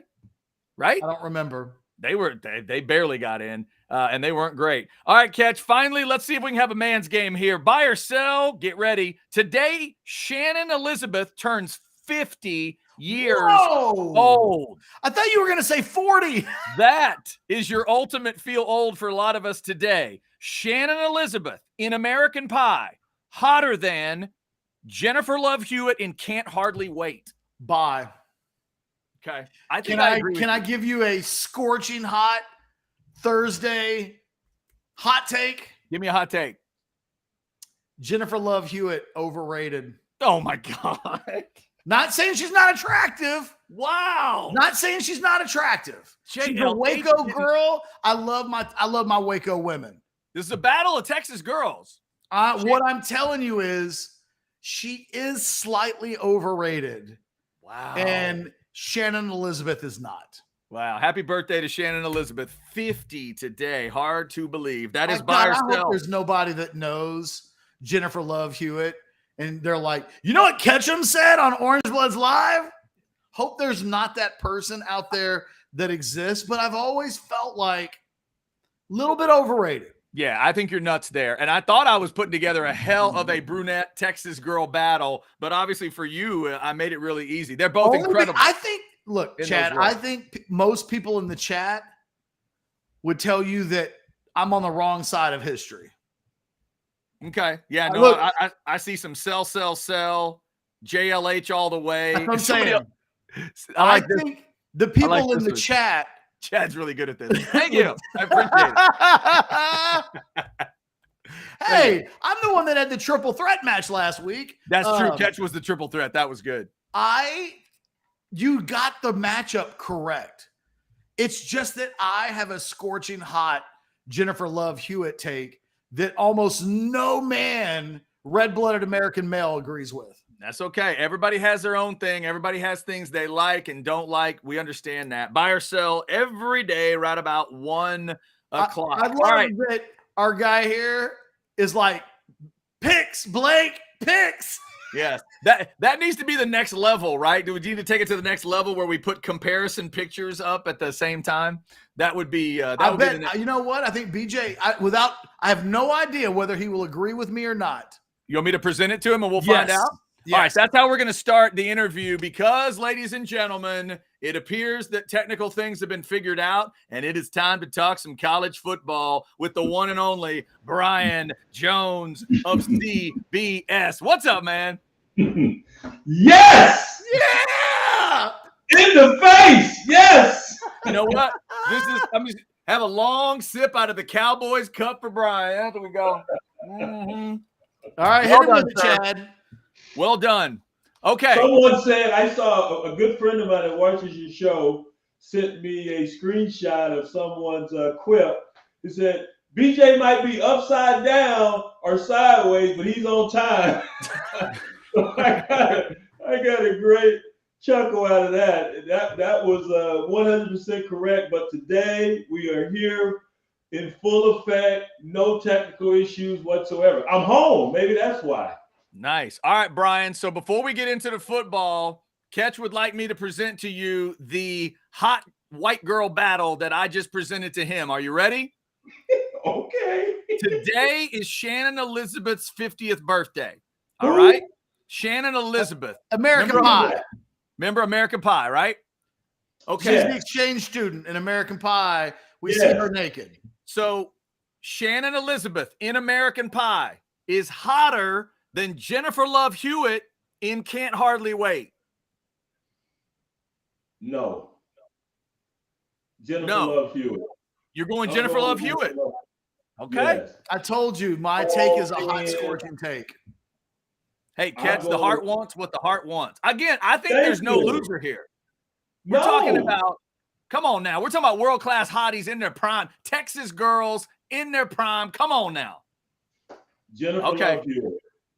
All right. You know what that means? JLH. When we all go to heaven one day or wherever we go, I'm going to have an uncontested shot at Shannon and Elizabeth. No, the rest of you guys are going to be fooling around with Jennifer Love Hewitt. It works out okay for me. Yeah, I think the pie's got a better chance. But anyway, all right. Okay. Brian Jones, let's talk some Texas, Bama. It is the game everybody's been waiting for. Give us your thoughts. Where's your head on this matchup as we're 2 days away? Well, after watching the game film, and I'm sorry with inundating you with video clips earlier in the week. No, don't be sorry. That was a great way to get up at 7, 8 in the morning. Brian's just sending me plays. I got no problem with that. Yeah, I'm on the East Coast, man. I forgot about that. But as I was watching, I said, let me send this to my boy, as I would do in past years to you and Trey as well. Offensively, it was a little choppy, especially on the offensive line. And after going back and watching the game film, I felt a little better because everything is fixable. And when it's fixable, it's easily fixed following a victory. So early on, I just couldn't understand the miscommunication up front. And I saw where Coach Sark said the same thing. They were doing things that were uncharacteristic. But, I mean, there was one play where Banks was blocking air. He had a 5 technique and his turn pro protection. He lets the guy go free reign to Ewers, and no one was in 5 yards. I was like, what the hell is he doing? It was mind-boggling to watch that. Another on the other side, you got Jones and who's the right guard? Is that the Majors? That was right Campbell guard? in the first Campbell, game. yeah, 52. Yeah. Yeah, and they've got easy twist stunts, loops that Rice is running, rudimentary stuff. And these guys weren't picking it up. Now, in their defense, you practice that, but then when you go up against guys that do it for a living, that's all they do. It's a little different. It's faster. I understand that. So chalk it up to the first ball game, live contact. So I get it. But they played much better in the second half. And there were some plays I sent you, Chad, where Banks was driving a guy 10, 20 yards down the field. Jones, the same thing. And so that bothered me, but not as much after watching the game film. The same with Ewers, not connecting on those long throws. That was problematic. Here are guys who've been playing together for over a year now. And if there's one thing, at least most schools, they probably do this at Texas as well, in lieu of sprints, what quarterbacks and the receivers do is they throw 9 routes. They throw go routes at the end of practice. Post-practice, that's what you do. And so you would think they would be in sync on those type of plays, and obviously they weren't. So they need to hit on those plays. The backs, Baxter, nice. That long run he had, man, he starts out right, cuts back left, great feet. I thought Brooks, other than the touchdown he dropped, the second one, he ran well and hard. And 23, that's the blue, right? Jaden Blue. Yep. Yes. Another guy that looked good running between the tackles. He was very patient as well in his runs. Mitchell, he's a receiver, crazy talent, but on that short yardage play, he's got to block that end guy. Just get in his way. He did nothing. He just allowed him to go in and make the tackle, so he needs to be more committed to the blocking. But other than that, I thought they looked great. Jay Witt did his thing. Another guy that needs to work on blocking, I don't think he can because I had the same problems with him last year, and that's Sanders, the tight end. He's not a willing blocker. So why ask him to do it? And so other than that, man, they got the victory. They looked great in spots. Offensive line was choppy. Defense was smothering. Loved what they did. I was in the studio on that, like, yes, that's how you play defense. You had everyone running to the football. They were bringing the wood. And Sweat had one heck of a game. That Burke kid, 91, had a sack, missed another sack, but everyone's hair was on fire, man. They were flying to the ball carrier, and I love that. And coverage, it was great, other than one long crossing route, which was a bust. Other than that, they didn't give up anything. I think it was 2 explosive plays that they allowed.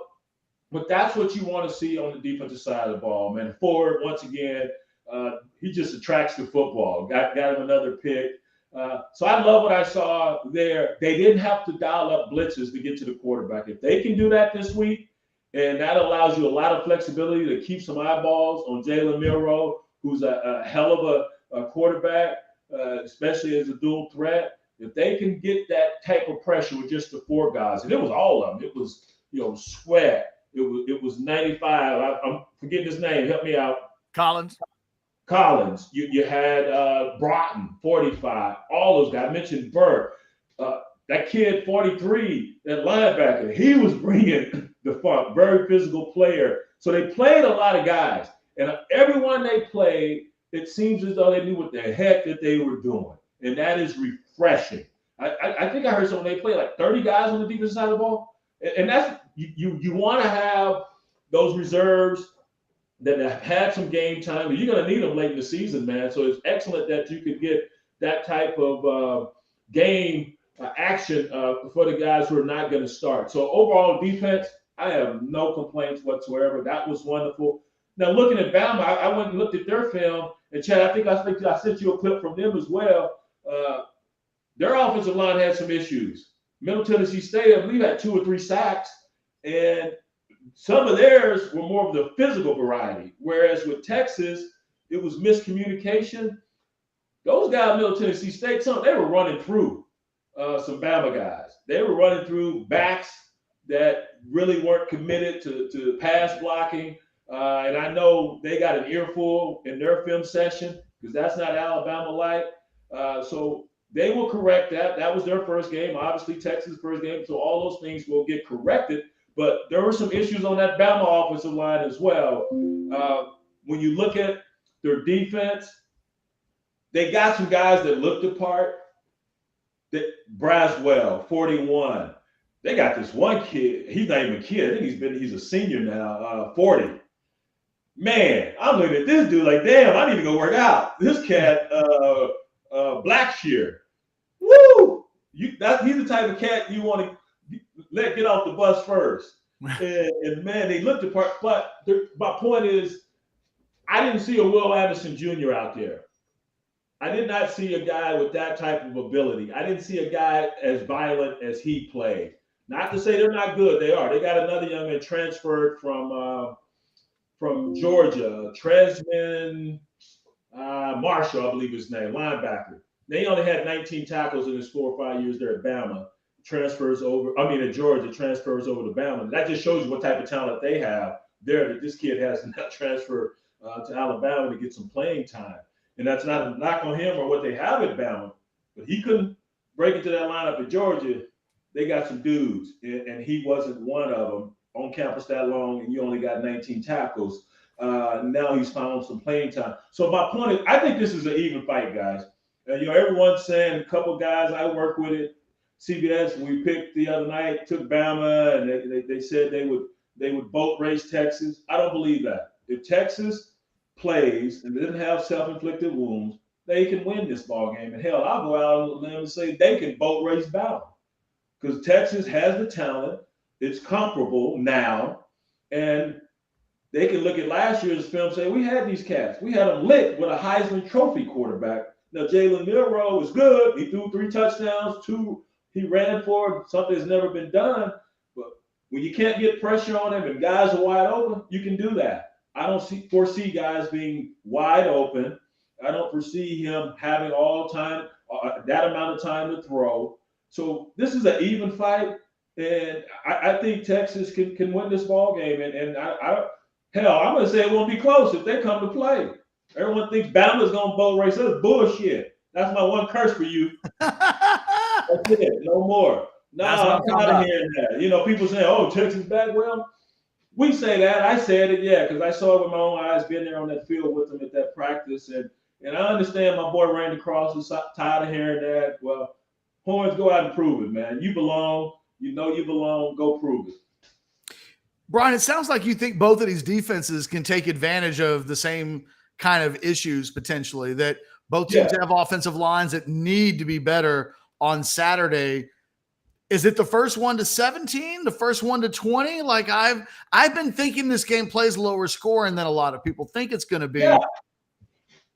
I would agree. I don't, maybe I'm getting beside myself because I'm tired of hearing all these other people say that Texas won't have a chance. And obviously they have forgotten what they witnessed a season ago. And I was in accord with them. I didn't think Texas would play as well as they did versus Bama. They proved us wrong. Now the rest of the season, there were some things that left a sour taste in your mouth because I was expecting that effort. And I believe after that game, I said, okay, you've now set the standard of how you need to play and how you can play. Go live up to it. Okay. All right. And they didn't in those 5 losses. So I could see it being another close affair, and it may come down to both these defenses if the offenses don't fix what hurt them a week ago. Texas O-line needs to be more physical. and can have the mental mistakes, but definitely be more physical, the point of attack. But the talent's there, man. I put Texas the talent up with Bama. Nothing scares me on that Bama side as it did a year ago with Jameer Gibbs, Bryce Young. Nothing. Will Anderson Jr. on the defense side of the ball doesn't scare me. Talking with Brian Jones, CBS Sports. By the way, that CBS 2:30 game this week is UNLV at Michigan. No Harbaugh again, but obviously Michigan trying to bring a lot of offense and defense to that one. Check that out. Also, Brian, in that 2:30 window, my Aggies are trying to go to South Beach and beat the Hurricanes. Do you think they do it? Yes, I think they do. And I think that's going to be a hell of a game as well. I told you a week ago, I believe, I like DeConnor Wegman at quarterback. I like the way this kid plays. He's got a ton of weapons with Stewart and Muhammad and others, Anaya Smith. They are a good football team, a damn good football team. And I think Petrino's going to help more than not. I don't know why. Everyone's trying to bring into fruition this animosity between Fisher and Bobby Petrino. Wow. I just don't get it. And it's a testament to Jimbo Fisher that he said, I ain't threatened by this dude who's coached a long time as a head coach. I respect his offensive mind and prowess, so I'm going to bring him in, see if he can help us innovate and continue to grow at the quarterback position. And was it a year ago? I want to say it was Sam Houston State or somewhat, New Mexico State or somewhat. A&M got out of the gate and they looked horrible. I think it was last year, that first ball game. I think it barely scored or something. Maybe it was Nickel State or somebody. I can't recall. This is a different football team, and it's that D line is glitters with 5 stars. The one comes from Miami, the Shamar Stewart kid. He said they were shunning him when he didn't pick the Canes. But yeah, I think they can win. Now Miami much better. They got a guy at safety who's an All-American, Kitchens. So you might want to stay away from him. They got some pass rushes. They got a hell of a receiver, that young kid. He goes about 6'4", 6'5". And I've always liked Tyler Van Dyke. As a matter of fact, I picked Miami to win last year in Aggie Land because of Tyler Van Dyke. And you go back and look at that film, there were a ton of drops in that ball game for Miami. But I think A&M can win. They just keep themselves about them as well. They'll be fine. I wanted to go back to the Texas game for a second and ask you a question about Quinn, because we asked this yesterday and the responses to it were overwhelming. On a scale of 1 to 10 confidence scale with you and Quinn Ewers, you are where with Ewers on the confidence scale? Factoring everything I witnessed the season go, of course, the Bama game and the return and how that was a mixed bag and what I saw yesterday, I'm going to say 6. I'm a 6. You got to sync up with those cats on those long balls, man. That's why you have a Worthy, you have a Mitchell.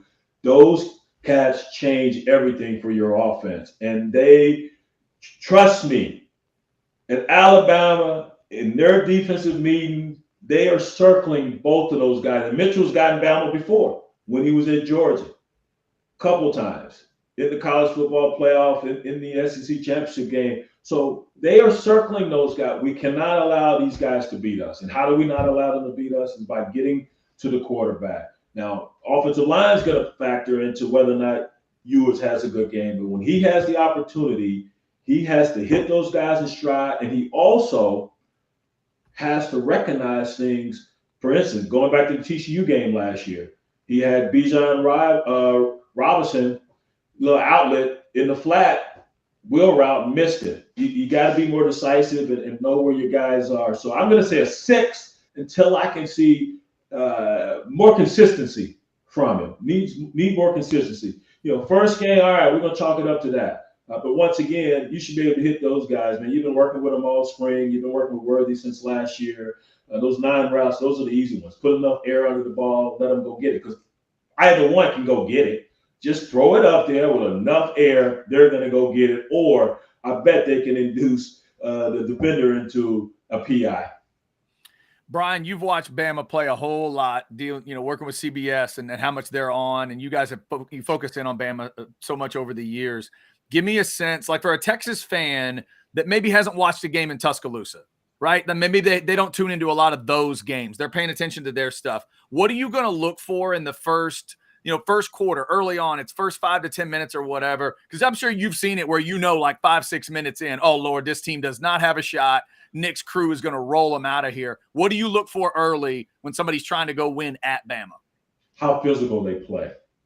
How physical. In the trenches, are they coming up? Are they striking Bama ball carriers? And if they get hit by the Bama players, are they jumping up and no worse for the wear, and they come right back and run at them again? But you got to go give it to them because they're going to come. And you're going to notice it on the opening kickoff. My hope is that Texas wins the toss and they defer. I want to see them play defense. I want to see them go out and show the Bama faithful, we came to play. We're going to hit your ass in the mouth, and we're going to do it for 4 quarters because this is the new Texas. That's what I want to see. I am praying that they win the toss and defer. And if they don't, say Bama wins it and Bama takes the ball, same mentality. Let's go get them from play one and show them. And in this game, hell, whoever gets the ball first, they may take that deep shot, right out the gate. I wouldn't be surprised if either offense was aggressive. But what I always look for is how physical teams are when they play Bama. And it can't just be 1 quarter. And it's the same for Georgia now. It can't just be 1 quarter. It's got to be throughout that game. And it's easy to do, guys, those first couple of quarters. You get in that third and that fourth, totally different. I remember watching Bama and Georgia play in the SEC championship game. Eddie Lacy was at Bama then. You guys remember big old Eddie Lacy went to Green Bay? Yep. And they were tattooing his ass first half. The Bulldogs were. Second half, nope, they ain't want none of it because they wear on you. They wear on you. Now, they don't have that type of back now, I don't think. But Bama wants to run the rock. They're going to lean on – this is going to be old man football. That's what they want to get back to. And Jalen Milroe, he won the job. He looked good once again. He's a freak. Sark recruited the guy when he was at Bama, so he knows how talented he is. But he got sacked twice, at least twice in last week's ball game. They were running some games up front, and then some, it was just Middle Tennessee guys saying, I'm just going to run through you. And I'm going to win. And some of them did. So that, I'm sure, was a glaring issue when they went into the film room. We got to fix that. We got to be more physical. But Middle Tennessee State was not afraid, is the point I'm making. They came to play. They just didn't have the talent. But they came to play. And they played, even though that was finally 42, whatever, they were still hunting late in that ball game. Because they know the pro scouts going to be watching that film. Hell, they might notice me. We get as a team, we're getting our behinds kicked. But they might notice, well, this dude over here, he held his own. And there were a few of them, 4 at backer, 21 at backer for Middle Tennessee. So that's what they played as though, so what is Bama? Even though they knew they didn't have the horses to win that ball game. So long answer, I'm sorry, Chad, but yeah, from the get-go, how physical. And Texas was physical last year in this ball game, so they know what they're going to get, and they know what it takes to play against a Bama. Yeah. Brian, my last question kind of takes everything that you've said under consideration. The confidence, the areas where you have confidence in Texas, the Quinn Ewers confidence. If we roll all of that together, Texas wins this weekend. On Monday, the MVP, the players of this game, the guys that have put NFL resume tape together and then some to lead this team to victory, who are the guys? Who on Monday are we talking about? Whew. Oh, man. I think it starts with that O-line. They've got to win. Texas O-line is going to be the reason they win this ball game. Collectively, they have to win. I think Bijan had maybe 30, 40 yards rushing in this one a year ago. I know he didn't have many. And it was Ewers throwing the long ball. There was the defense coming up, nails when they needed to it until Watt missed that sack on Bryce Young. But it's got to be the O-line, man. You got to win in the trenches. You have to win in the trenches. I am not worried about this Texas defense, and I would be really, really surprised if they don't play as well on that side of the ball as they did the other night or the other day. But that O-line for Texas will be the MVP if they win this ball game. All right, Brian, before we let you go, earlier in the week, Ketch was saying he wanted to feel a little James Brown out of Quinn Ewers, but he hadn't really felt it yet. But you were giving us a little bit of that James Brown earlier, a little bit of that. Everybody's talking about them by a lot. What about us by a lot? So let's get you on the record. Channel your James Brown energy and tell us, if you see everything you think you're going to see, what's the final? Whew. 45-12. Say it. Dude, no, man, I don't think they whip them that way. I would say, I'm going to say 27-13. Okay. Ooh, All right. 2 full touchdowns, but holding them down at 13. That'd be an impressive performance from that Texas defense. And like Brian says, if they go get the win, that offensive line's going to have to be. I saw where someone just put up that Bama couldn't cover Tennessee wide receivers, and he's 100% correct, or she, who put that. Oh, man, so that's a he. I don't know these days. I'm just playing, America. I'm just playing. It's funny because it's true. It is so true. Oh my goodness. Funny story. One of my coworkers, I'm not gonna say his name, I don't want to get him in trouble, but he was at some function and he asked how was so-and-so doing, and so-and-so is now on the other side, and he didn't know, and the people got mad. How did you not know that they transitioned? And I'm like, man, I don't be following their business and all that. So yes, Ketch, that's it, man. But Ben is correct. Who picked Tennessee to beat Bama last year? Everyone raise their hand. There you go. There it is. And the reason why is because they could threaten that back end. If their O-line could hold up, they had the quarterback and Hooker. They had those receivers that could threaten the back end, and they lit them up. They lit them up. And that was why I picked. I thought they could give them just headaches. Same with this Texas team. So that's why I'm saying offensive line. You have to be the MVP. You have to give Ewers time, and he's got to be on point. So play your part as well, Ewers. But you have the guys. You got Worthy. You got Mitchell. You got Sanders. You got Jay Witt. You got more than enough pieces to go out and threaten this secondary, man. I didn't see Kool-Aid McKinstry, good player. Excellent player. Most teams will stay away from him. Texas shouldn't. Go right at his ass.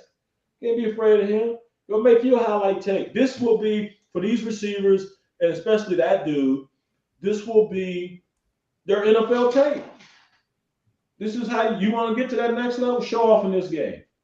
That's how you get to that next level. Get down in this bad boy. Mm-hmm. Just come on, Cletus. Come on. Cletus, come on. You all come on, Cletus. You'll run over here with your left back. Yeah, come on. Hercules. Hercules. That's what Texas needs, Hercules. Brian, we always appreciate your time. I hope you are right on your predictions and we get 2 house divided teams making statements on the road. I would love to see it. We'll talk to you next week, man. Enjoy the games. Welcome. There he is. Brian Jones. See there? The whole segment, a long segment, no technical difficulties. Look at that. No technical problems. Yeah.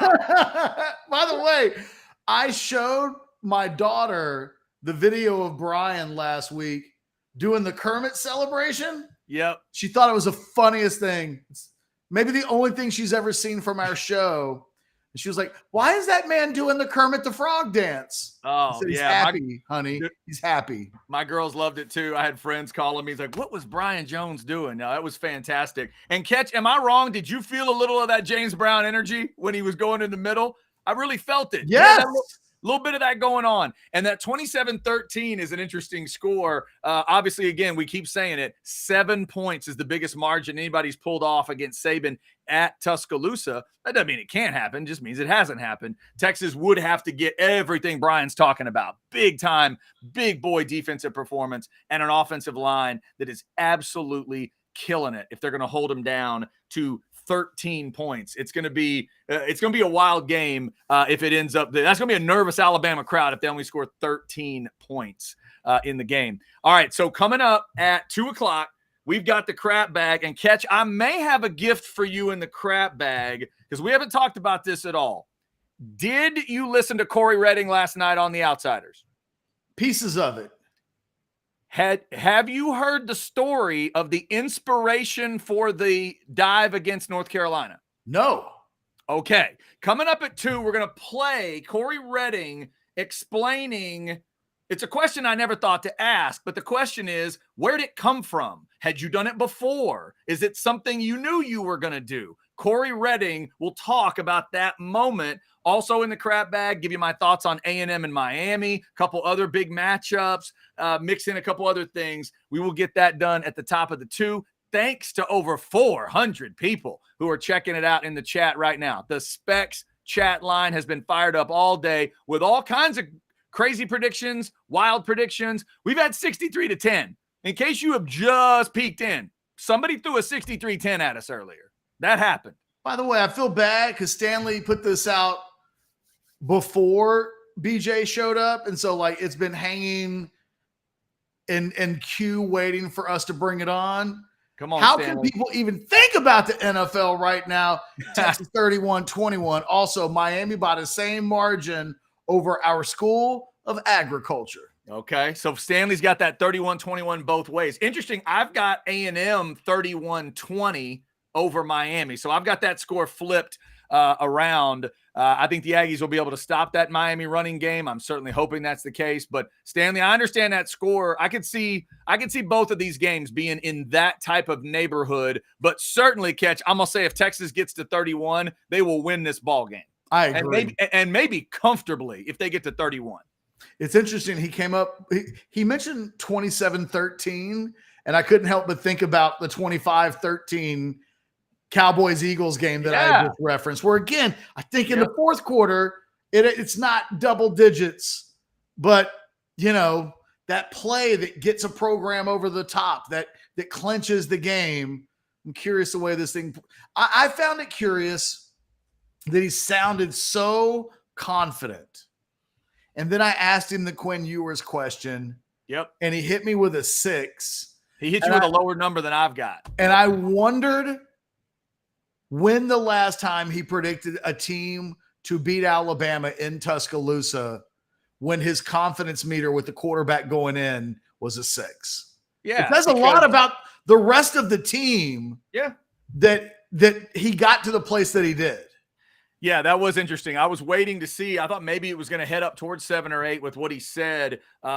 He feels confident about the blocking and tackling part, and I guess he just feels like Quinn's going to – he will work his way up from there. We've been talking about the confidence building for Quinn. Can he get one of those deep balls to hit early? That gives him confidence. Can he get that offensive – does he not feel as much pressure as his brain might tell him early on? And that gives him confidence. Interesting catch. And I'll get to A&M Miami in a little bit, but Jimbo Fisher said something interesting to me this week that I thought about the Texas-Bama game too. He was asked about a fast start and how important it is. And he said something really obvious, but it's a great way to think about it. He said a fast start doesn't get you the win, but it gets you confidence. And I thought that was the most simple way to say it. It gives you that confidence that you build on. Fast start doesn't mean anything if you can't close, but it gives you that belief. That's what I think Texas needs early on. You need the good stuff early. I keep talking about all these different games. When A&M pulled it off against Nebraska, when Texas pulled it off against Nebraska. Go back and watch the beginning of those games. The team that pulled the upset made you believe it early. And you went, oh, okay, they're here to play. Doesn't have to be a touchdown. It could be a field goal. It could be a big drive. It could just be move the sticks. It could be don't let them score. Just something's got to happen good early in this ball game. We got a super chat question here. I know we're going to take a break in a second. I feel like there's still a lot left in this show that you and I have planned to get into, that maybe it's a good thing that we don't have Matt Berry at 220, because I know you've got some stuff. I still want to get into the Xena commitment from last night, and I want to give everybody some stats, some recruiting stats that might make you as excited about the commitment from last night as any that Texas has had, given trends and tendencies in the state of Texas at the position with his physical profile. The super chat, Anthony says, if you could pick one player in the past 10 years that deserved to play on a better UT team, who are you picking? I've got Q. Loved his interview. Honestly, before I even finished the question, that name was already kind of in my head, in that, boy, Quandre Diggs, I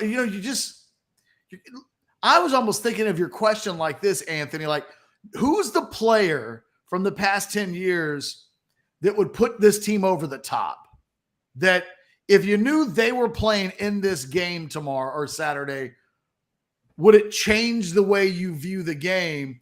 Quandre Diggs would go a long way towards potentially doing that. He mentioned in the interview that we had with him that game in 11 against the Aggies, where he's got the interception, he's got the special teams play, that he's kind of doing a little bit of everything. And inside of doing everything were monumental plays that changed the outcome of that game.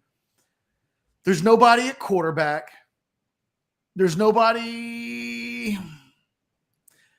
I mean, there's a part of me that would like to see Bijan get another shot at these guys. That's mine. I mean, that to me is the easiest thing. You're saying a guy, pick a player past 10 plus years that deserve to play on a better Texas team. Bijan Robinson. That's mine because it's the DNA of the school. Can I give you a different one? The two Heisman Trophy winners are running back. So I thought running back. I thought of him and another running back, but tell me who you're thinking of. Roshan. Bijan got his chance a year ago. Yeah. It went however it went. Kind but of. I'd love to see Roshan Johnson start in a game like this. Yeah. And I picked Bijan because I would like to see Bijan on a team that appreciates him more. I mean, I just want to see the usage, the appreciation level. It didn't feel like it was maximized to me. Another guy might be Deontay Foreman. I'd like to see Deontay Foreman on a better football team and see what it would look like.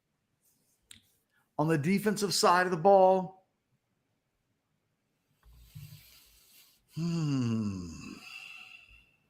last 10 years, I tell you what, man, Jordan Hicks on this defense tomorrow. You know, by the end of his career, he was an NFL player, but he's playing his last seasons on Charlie's freaking 5-7 team or 6-7 team. I might go with a guy like Jordan Hicks. I think I'm still leaning towards Quandre. Quandre on defense. That's a good one. But that's a good one. A couple other guys, Paxton throwing in Deontay Foreman. Mark threw in Deontay Foreman. That's interesting. Now, Arrogant. They would rather see Foreman. Arrogant is a little bit further back. Come on now. Every Longhorn fan would like to see Kenneth Sims play football in any team. I get that, but that's a little further than 10 years ago. Well, and was Kenneth Sims on bad Texas teams? Yeah, no, I was going to say. To put Kenneth Sims on an even better Texas team, you're really cranking it up. You're really cranking it up. And they didn't say you're on a bad team. They just said someone who deserved to be on a better team. Yeah. So they didn't say you're on a bad Texas team. Just you deserve to be on a better team. Like, I could make an argument, Ketch, for like Colt McCoy. Well, look, his last year around him. Kenneth Sims' last year at Texas was 1981. They went 10-1-1, won the Cotton Bowl, finished second in the country. Right, exactly. They won a natty. Maybe that's why he wants Kenneth Sims. He wants the natty. He wants the natty for Kenneth Sims. He's like, I don't want some of these dudes that weren't good on bad teams to have a shot. I want to go get a badass who was on a great team and have them play in this. I feel you. If somebody wanted to cherry pick somebody off that 05 national championship team, Vince Young, right? There you go. Vince Young. I want Vince on Saturday. Excuse me if it doesn't fit the parameters of the conversation. Yeah, see, that's it. They turned it into who do you want to play on Saturday? That's not the question that was proposed here. Derek Johnson. Yeah, right. How about this one, Ketch? Malik Jefferson next to Ford would be scary. I thought of Malik, except I think Jordan Hicks was a better player. Okay. And so part again, of me was trying to get the best Gotcha. player possible on the field, but that's a good shout. I'm thinking the same thing. Paxton just said Acho. Now, look, the best Acho was Sam, and Sam played for a national championship. Right, but did they win the game? We're doing this thing where we're picking great players on great teams. Did they win the game, Ketch? What's that? Did they win the game? They did not. That's what they're looking for. Kenneth Sims and Sam Acho. That's what these people are looking for. They want the natty. All right, how about this one real quick? Then I want Sergio Kendall to get a game. There you go. What about Jackson Shipley? Jackson Shipley. He's not good enough to get on the field for Texas right now. No offense to Jackson Shipley. He's not as good as Xavier Worthy or A.D. Mitchell. So you're literally downgrading the – now, Yeah. Jordan can play on the game on Saturday. Right. Again, now we're totally changing what they originally asked. We've totally changed the parameters of what they're doing. Colby threw this one up, and I think Blake threw this out there. Give me your thoughts. Give me your thoughts. Ketch, I just confirmed this. We swung the line 20 points by posting our video earlier. It was 269.5 when we posted the video. I'm glad I got in on 269 while it was available. It's unbelievable. So what, y'all jumped in on 269.5 and went under? Well, so yeah, go ahead. So it started out, Chad, when Prize Picks posted Quinn Ewers' passing numbers for Saturday, they had it at 272.5. Whoa. When we recorded the video at 10 o'clock, or I guess we went live at 10 o'clock, it had dropped to 269.5. Uh-huh. I joked. I said, look, I'm getting in my Prize Picks pick right now because we're going to do this video and it's going to change the line. They do this. It happens all the time. We do our video and we encourage everybody to, go in and immediately get in on the action before the lines change. Yeah. 4 hours ago, the Quinn number for passing yards in this game was at 269.5. I told everybody one of my best plays was taking the less with Quinn at 269.5 for a lot of reasons, and almost none of them because I thought Quinn was going to suck. Yeah. I just thought it's a lot of yards. I think Alabama's going to run the ball. I think where we didn't see the clock rules play a big impact in the game, it didn't feel like the game really got shortened last week. I think Saturday may be a game where if Alabama even remotely runs the ball well on Texas, and I don't mean 80 yards down the field, I mean just stringing some first downs together. Yeah, those will be huge. Then I think the game gets shortened, and I just thought we might not quite see as many passing. Down to 250.5. How about that? Means that essentially in the last 4 hours, that number has gone down more than 22 points. I hope you were able to jump on it while it was still out there. Yeah, that is big. All right, well, Ketch, let's remind everybody, when do y'all normally get that the pick? Y'all do the pick show every week? 10 a.m. on Thursdays. There you go. 10 a.m. on Thursdays. Check out that pick show with the Prize Picks discussion. All right, Ketch, you want a little breather here before crap bag? What do you want to do? No, let's go. Let's go. Let's do it. I mean, I kind of have to go to the bathroom, but I also don't want to slow the momentum of the show down. Okay, we can do that. You know what? You can, if you like, you can go to the bathroom here in a little bit. I'll tell them about sinus and snoring, and then we can come back. We just keep rolling. That's what we'll do. So we've crossed the top of the hour into your 2 o'clock hour. Thank you for watching House Divided today. We've had right around 400 folks for a lot of the show. Thank you so much. We've had super chats coming in. I did not know that you could have a super chat in euros. I learned that today. How about that? Thanks to Anthony shooting us 6 euros. I don't even know what the conversion rate is, but sounds good to me. Thank you for getting us some super chats. And thanks to the Specs chat line all the way from Amsterdam, Anthony. Thank you. How about that? I love that. That's why he sent it in euros. Yeah, worldwide. No, I just hadn't thought about it. And then the euros are coming in. So apparently super chat And we accept all denominations. We just accept all different kinds of money too. Very, very nice. All right. So let's get into the crap bag here. And we're going to start with a Longhorn gift for many of you. I didn't know this till last night. Ketch says he didn't know it, and he's about to find out. So last night on The Outsiders, remember tonight at 9, more breakdown from Chance Mock, more crazy comments from Bo Edge and the crew as we talk more and our picks. Last week I was 1-2, and I am taking the Aggies this week. There's your little preview for that. We'll get to that segment as well. But last night on The Outsiders, Corey Redding was on, and he was asked at one point by our guy Chris Abbott about the famous North Carolina game and his big play. Was it an interception? Yeah. Or it was a pick, right? He's running down the sideline. He flips into the end zone. Still one of the craziest, most athletic things I've ever seen a defensive player do, especially somebody of his size at the time. So I decided to ask Corey Redding, had you ever done it before? Where did it come from? So check this out. Corey Redding from last night giving you a little insight into the famous flip against North Carolina. Here we go. Never heard this angle of it, though. Had you ever done that before, or did you ever do anything like that after? Do you remember the moment? Did it just something overcome you? Like, is that something you had done before to know you could do that? To flip in the end zone? Yeah. I think he was playing for his brothers. What happened? When I was living in Florida from 1988 to 1992, I was 8, 9, 10 years old. We were staying in some projects, and across the street from the projects was these homes, and everybody had fences. But this old man he was growing sugar canes in his backyard. And my friends and I were used to jump over his fence, steal some sugar cane because we've been outside all day long. And he would send his dog outside and come chase us, and we would run and literally flip and roll over fences to get away from this guy and his dog. And we would flip over 2 or 3 neighbors' fences. And then by the time we got to the third one, we'll hit the alley and we'll run. And we'll sit there and just eat sugar cane and just drink water from the water hose. And that's why I started doing those little flips. Well, in the game, it just happened. When I was running, I didn't anticipate cutting back to the field. I was just running as fast as I could. And when I saw Ronald Curry's eyes be as big as bowling balls looking at my legs, I knew I had to do one thing, is just jump over him. And I didn't know it was going to be the roll, but it just happened that way. And you hadn't done it before?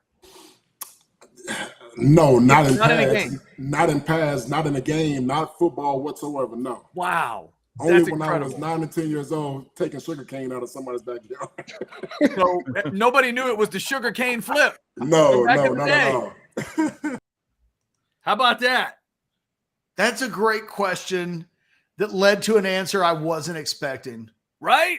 I really was just thinking he was going to say like, oh, no, I did in a high school game once. Okay, cool. Or, whatever. Even if he'd given us like I used to flip onto the bed that way, playing around before we went to bed or something. But the sugarcane flip I was not expecting. So there you go. Next time you see Corey Redding on that replay, that's what caused the sugarcane flip. He'd been practicing it since he was 8 or 9 years old. So we get ready for Texas Bama again. Outsiders tonight at 9 o'clock. Also, here in the crap bag, let's get into some of these other matchups this week. I like the micro mini matchups. I don't have the Miami big helmet, but I do have the little helmets. Free DJ Johnson. There's one. That's a great one. Someone just wants him to get 7 touches in a game. Just once. DJ Johnson needs to get it. All right, let's talk about this Aggie-Miami matchup, Ketch. I don't know if I've heard your prediction yet on the game. Do you think the Aggies are winning this ball game? I do. I believe in the Aggies more than I believe in the Canes. I'll go 34-27. Okay. Here's a couple numbers to remember. I found it interesting. A&M's 111th so far, only 1 week, I know. In time of possession, they are averaging 6 plays per drive right now. Now, obviously, that's a thrashing of a team they're supposed to thrash, but just keep that in mind. They did only have 2 sacks against New Mexico. Their defensive line needs to be more effective against Miami that way. And also, Ketch, I didn't realize this until I saw Aggie Football tweeted out the highest QBR in America going into this week is Wegman. 97.2 was that. And of course, if you know the QBR stat, it involves quarterback running as well. It factors that in a little more than some other, metrics do. But how Connor Wigman plays is going to be huge for this game. I believe in the Aggie receivers. And if they connect on deeper passes like they did against who they play, New Mexico, they will have success against Miami. And Ketch, I'm going to keep saying Noah Thomas's name. If we say his name during the watch along on Saturday, I think it's because A&M's being successful. That kid out of Pearland made some freaky catches last week. He's a really good, big-bodied kind of receiver, makes great catches in traffic, and I think he'll need to be big. Number 9 for A&M is somebody to watch in that game. I agree with you. I think A&M wins. I got like 31-20 as a final score in that one. I wonder if I'm giving this A&M offense a little too much credit and giving them 34. They certainly didn't score that many at home against App State last year. Right. Sorry. No, that's okay, dude. It's a way different feel, though. This is a Bobby Petrino. This is a Bobby Petrino offense. You could feel it last week. I think the Aggies are going to be able to score points if they need it. Here's what I want to do. Because I did a prize picks earlier, and I picked Evan Stewart more than 75.5 receiving yards. Like, I just believe Evan Stewart's the truth. Yes, and I probably would go over that as well. But prize picks dropped the number down to 69.5. Oh. So I got Evan 6 yards more than he's currently sitting at. I wanted to ask you this. Connor Wigman, 17.5 rushing yards, more or less. 17.5 rushing yards. Because I think of him as a dual threat guy, but that's not a lot. It's going to have to be up. Yes, I would get, because of just like with Texas, I don't absolutely believe in one guy. And Blake's reminding us it does involve sacks. Yes, I don't care. Yeah, no, I'd go over that mark. Yeah, I would take over. Because Amari Daniels, 56.5 rushing yards. Ugh. Yeah, see Ready that to one. Buy into him yet? That's a brilliant number, by the way. Brilliant number to pick, because I do not know. I'll just say I don't know what to do with that one.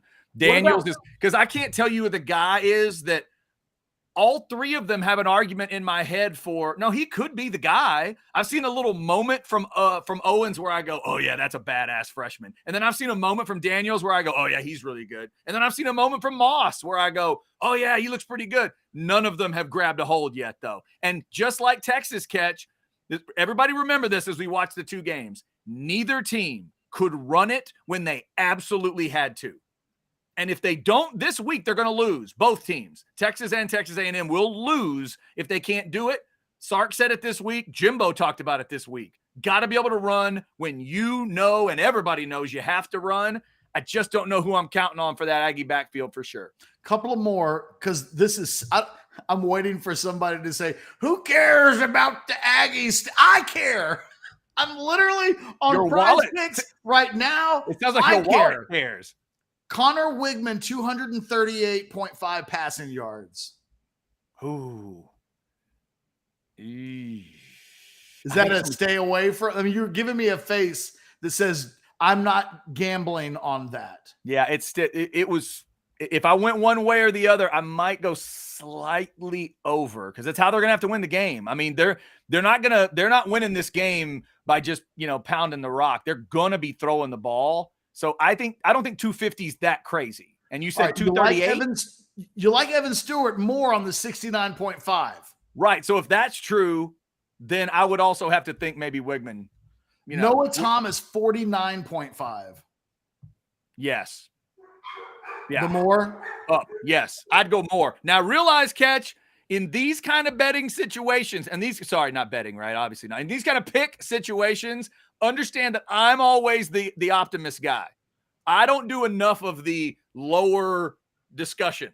I will always tell you it can be the best version. So just take that as the grain of salt with me. I'm always that guy. Dak Prescott, 2.5 touchdowns. Absolutely. It's way more. Like, I'm always that guy. All right. I just put in a $25 entry on Prize Picks. Excellent. Okay. Let me tell you what I did. All right. This one is the super receiver Moore. Okay. I'm going more on 69.5 with Evan Stewart. All right. I'm going more on 49.5 with Noah Thomas. Okay. I'm going more with Jordan Whittington on 35.5. Yes. I'm going more on A.D. Mitchell at 44.5. And I'm going more on J.T. Sanders at 44.5. So here's what we know about this weekend, ladies and gentlemen. There is a human that wants to see balls flying through the air more than Steve Sarkisian, and it's Jeff Ketchum. More all day long. More. Give me more throws. All right, Ketch, I want to get your thoughts on a couple more. Let's flash it up there, Blake. I think we're going Colorado, Nebraska is the second one. I think, yeah, there it is right there in Boulder. Ketch, I'm feeling like I might be crazy here. This is like Colorado by 3. I think they're going to dump truck Nebraska. I think they're going to embarrass Nebraska. Am I missing something? We're on the same page. As a matter of fact, one of my favorite prize picks in correlation with this, I was literally just on this. They've got Sanders, the quarterback, at 2.5 passing touchdowns. Oh, I feel like that's an over, right? Yeah. That's an up. Yes. Yes. I'm giving Colorado in this game big. Because Yeah. I think it's a Colorado team with a lot of energy. It's got to be a Nebraska team that feels like this is a hard week for them, I think, to go back on the road. Yeah, that's a great point. I'd forgotten double road games to start for them, for a team that used to have so much, street cred and cachet and everything. That's kind of an insult from the schedulers. It's a tough, bitter loss a week ago in a game that they were hanging in. They get the ball. They've got a chance to go down the field, and then they turn the ball over. It doesn't happen for them. I think it's a bad week to be going to Colorado. I think your big hope is that Colorado has their head in the clouds but TCU's not so good that your head should be in the clouds. You didn't beat Alabama. Right. You beat a TCU team that lost everybody. So this will be a big challenge for Dion, because I think, if you had a Matt Brown or even a Steve Sarkisian, I start thinking about coaches that we've covered. This is a big don't eat the cheese week. Yep. No doubt.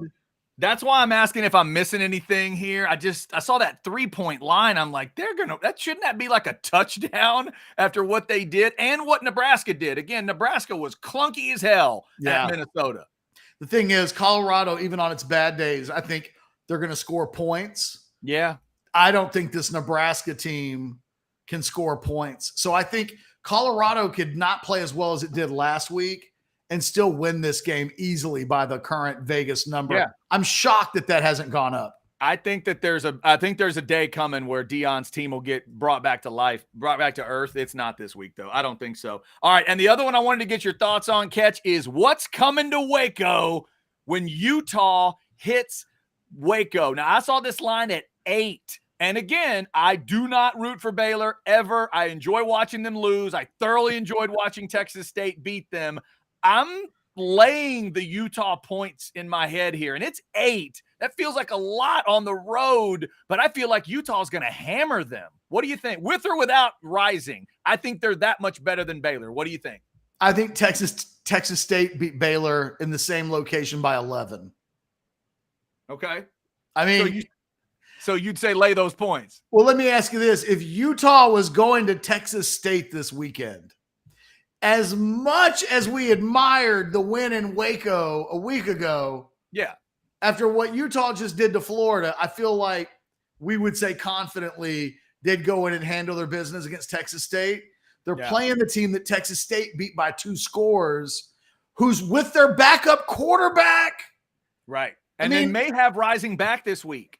No, I'm talking about Baylor. Oh, you're saying, right, and Baylor's got the backup. Yes, exactly. They've got Chapin's out. Right. Yeah. And they're playing a backup quarterback who played last week against Texas State and just didn't look ready for prime time.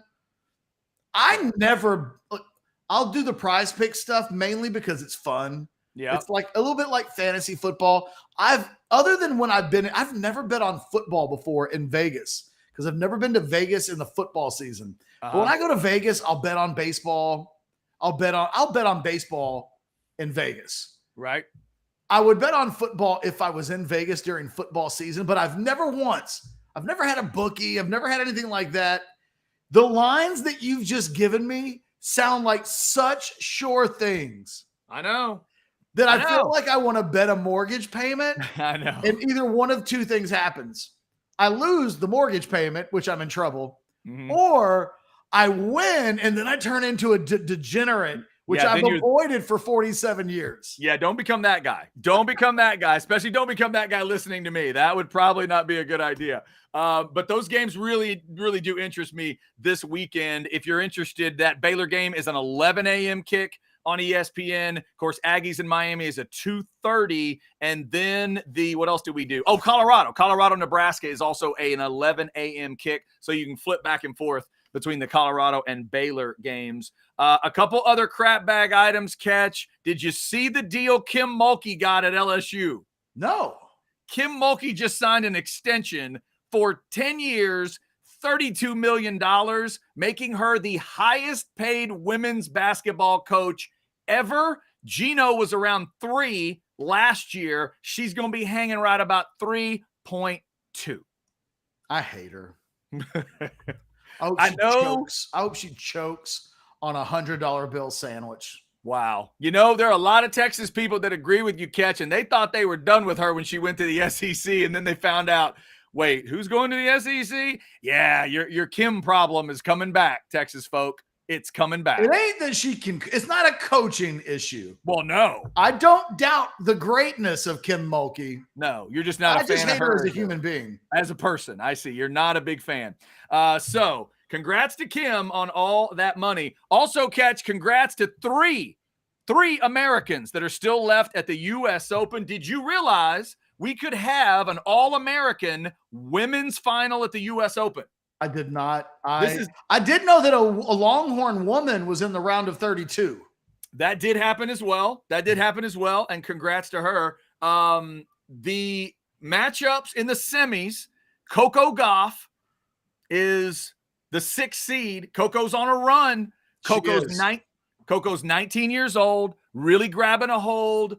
Had a bad Wimbledon, but she's been on fire this summer. Coco plays tonight at 6 o'clock. If you're interested in peeking in. And then following that, Madison Keys is on court. Madison's 28 on the other side of the career, but she is playing great. She's playing Sabalenka tonight, the 2 seed. So that'd be a big upset. We'll see how those two do. Last U.S. woman to make a final, Serena Williams. Last time it was both U.S. women in a final was Sloane Stephens over Madison Keys in 2017. But Ketch, the biggest challenge is on the men's side. A young man named Ben Shelton is playing in the semis against Novak Djokovic. Ben Shelton played at Florida for his dad. And if you're a Texas tennis fan, you may remember a couple of years ago where Texas got to the Final Four and lost to Florida. And then Florida beat Baylor in the final. Ben was on that Florida team. He's been playing great. Big lefty. Great lefty shots. He's got a little bit of an attitude. He's been barking at the crowd and gets them fired up. He's an SEC guy is what you're telling me? Yeah, SEC. Will play to Florida, right? He's got that moxie and that mindset. But we're talking about Novak Djokovic. We're talking about 23 Grand Slams trying to get to 24. I think Ben's going to lose this thing. The match is tomorrow. I'll let you know when they set the time. Ben, I'm with you. I'm rooting for you. I don't like Djokovic, but I think you're going to lose this thing. Real quick, I wanted to hop on, make sure we set the record straight. I was covering tennis for Orangebloods at one time. I was covering all the other sports, including tennis. There you go. I was at a match when the Florida Gators came to Austin. At the match, watched Ben Shelton play, and that day he lost to the great Longhorn Chi Wang, and Texas beat Florida 4-3. There you go. There you go. Oh, we got it. Oh, wait, hold on. What was that dude's name at Texas? Chi Wang. Chi Wang might be the greatest name I heard. You personally seen Ben Shelton lose to Chi Wang. That's correct. And tomorrow night, he's got to – the man who lost to Chi has got to go through Novak. Yes, That's true. That is a fact. that is true. But he's got the New York crowd with him, so I'm we sure will he see. does. And tonight it's going to be fun too, because both those American women are facing, facing somebody that is not from America, and the crowd is going to be nuts. So we'll see what it looks like at the U.S. Open. Best of luck to everybody. I mentioned earlier that it is Shannon Elizabeth's 50th birthday. Shout out to her once again. The hottie from American Pie is it Corpus? No, that's Waco. I'm sorry. Eva Longoria is Corpus. She's a Waco area. You are correct. For the record. Yes. I shouldn't admit this. Of course you shouldn't, but you will. But when Brian came on, you had just given me the question. Mm-hmm. I researched it. Yes. Someone made the comment like, Ketch only says that because he hasn't seen Jennifer Love Hewitt on the internet. And I thought to myself, what the hell does that mean? Yeah, that can't be true. I mean, I know you've seen Jennifer Love Hewitt on the internet. The buy or sell, if y'all missed it, was Shannon Elizabeth in American Pie, hotter than Jennifer Love Hewitt in Can't Hardly Wait. So we're talking about the exchange student versus, God, you're a hottie. Like, that is a battle to me, but Ketch says it's not close. He went Shannon Elizabeth. I too would go Shannon Elizabeth, but it's razor thin for me. Can I clarify a comment for a second? Sure. In Can't Hardly Wait, she's pretty amazing. Uh-huh. I think post Can't Hardly Wait is where the genesis of the way you, upon reflection, the way you proposed the question, yes, was fair. Okay, I'm still going Shannon. Yeah, but that was a man's game, right? But in Can't Hardly Wait is peak Jennifer Love Hewitt. She's amazing. For me, it's either that or the first I Know What You Did Last Summer. I think where I come from is that people often talk about Jennifer Love Hewitt the way they talk about, say, Halle Berry. No, where it's like, from a longevity standpoint, she's just always in her prime. Right. And I don't know that I think that. I still think she's really, really pretty, though. I'm a Jennifer Love Hewitt fan throughout time. Don't confuse. Yeah. She's very. I think she has both of them. She and Shannon. I'm sure Shannon Elizabeth looks incredible at 50. She today. does, and I've recently seen Shannon Elizabeth like on Instagram, and was like, Darwin. Chi Wang. No way, that's a real name. Is that how it was spelled? Guys, I got the box score. Chi Wang, 6'4". Whoa, straight sets. Tiebreaker. There's the box score. Chi Wang beats Ben Shelton. Texas wins 4-3. SEC. I like how Ben Shelton was playing number 5 singles back in the day. That's the dude that's going to take Novak out tomorrow. Not number 1, not number 2, not number 3, not even number 4. Number 5. Number 5. Go get him, Ben Shelton. Ben's 20 years old, by the way. Let me tell you what I really enjoy about that was that it totally justified Blake's experience of having sat through the Texas-Florida tennis match. I'm excited that I could bring that to Blake and that Blake looked that up. That's silly. That's super producer work. College tennis, super underrated. No joke. Blake was like, awesome. God. I could watch that game. That game was on LHN. I chose to go to the Texas Tennis Center and watch it because I was like, excited. why am I here watching this? Fantastic. And then who knows? A couple of years later, checkmate. Nice job, Blake. Nice work. Yes. And also to round out the crap bag, happy birthday again to my daughter, who is 17, which makes me old. Really, really old. Today. She drove off to school and I damn near started crying. Happy birthday to her. Look at that. Look at that little package we took home. And then there she is at about 4 years old in the second picture. Happy birthday. Is she dating yet? Do you allow that to happen at 17? I'd rather not discuss those kind of things. I don't either. That's the bad thing about our children growing up is that they grow up. I would rather not discuss those things, but dating has occurred. Yes, dating has occurred.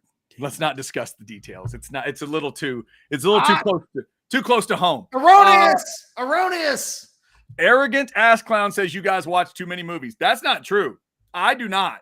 Ketch might, but there's a lot of classic movies I have not seen. We established the other day I hadn't seen a couple of. No, I do not watch too many movies. Don't do that. Do you want to know that I have both an active 2020? I have current rankings. Yes. For Best Picture, Best Actor, Best Actress, Best Supporting Actor, Best Supporting Actress, and Best Director. Wait a minute. Like for the Oscars? Yeah. I thought those things didn't come out till I still rank the movies that I've seen.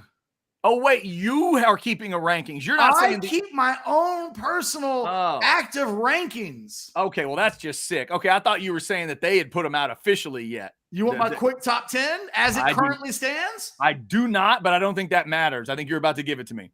Well, if you don't want it.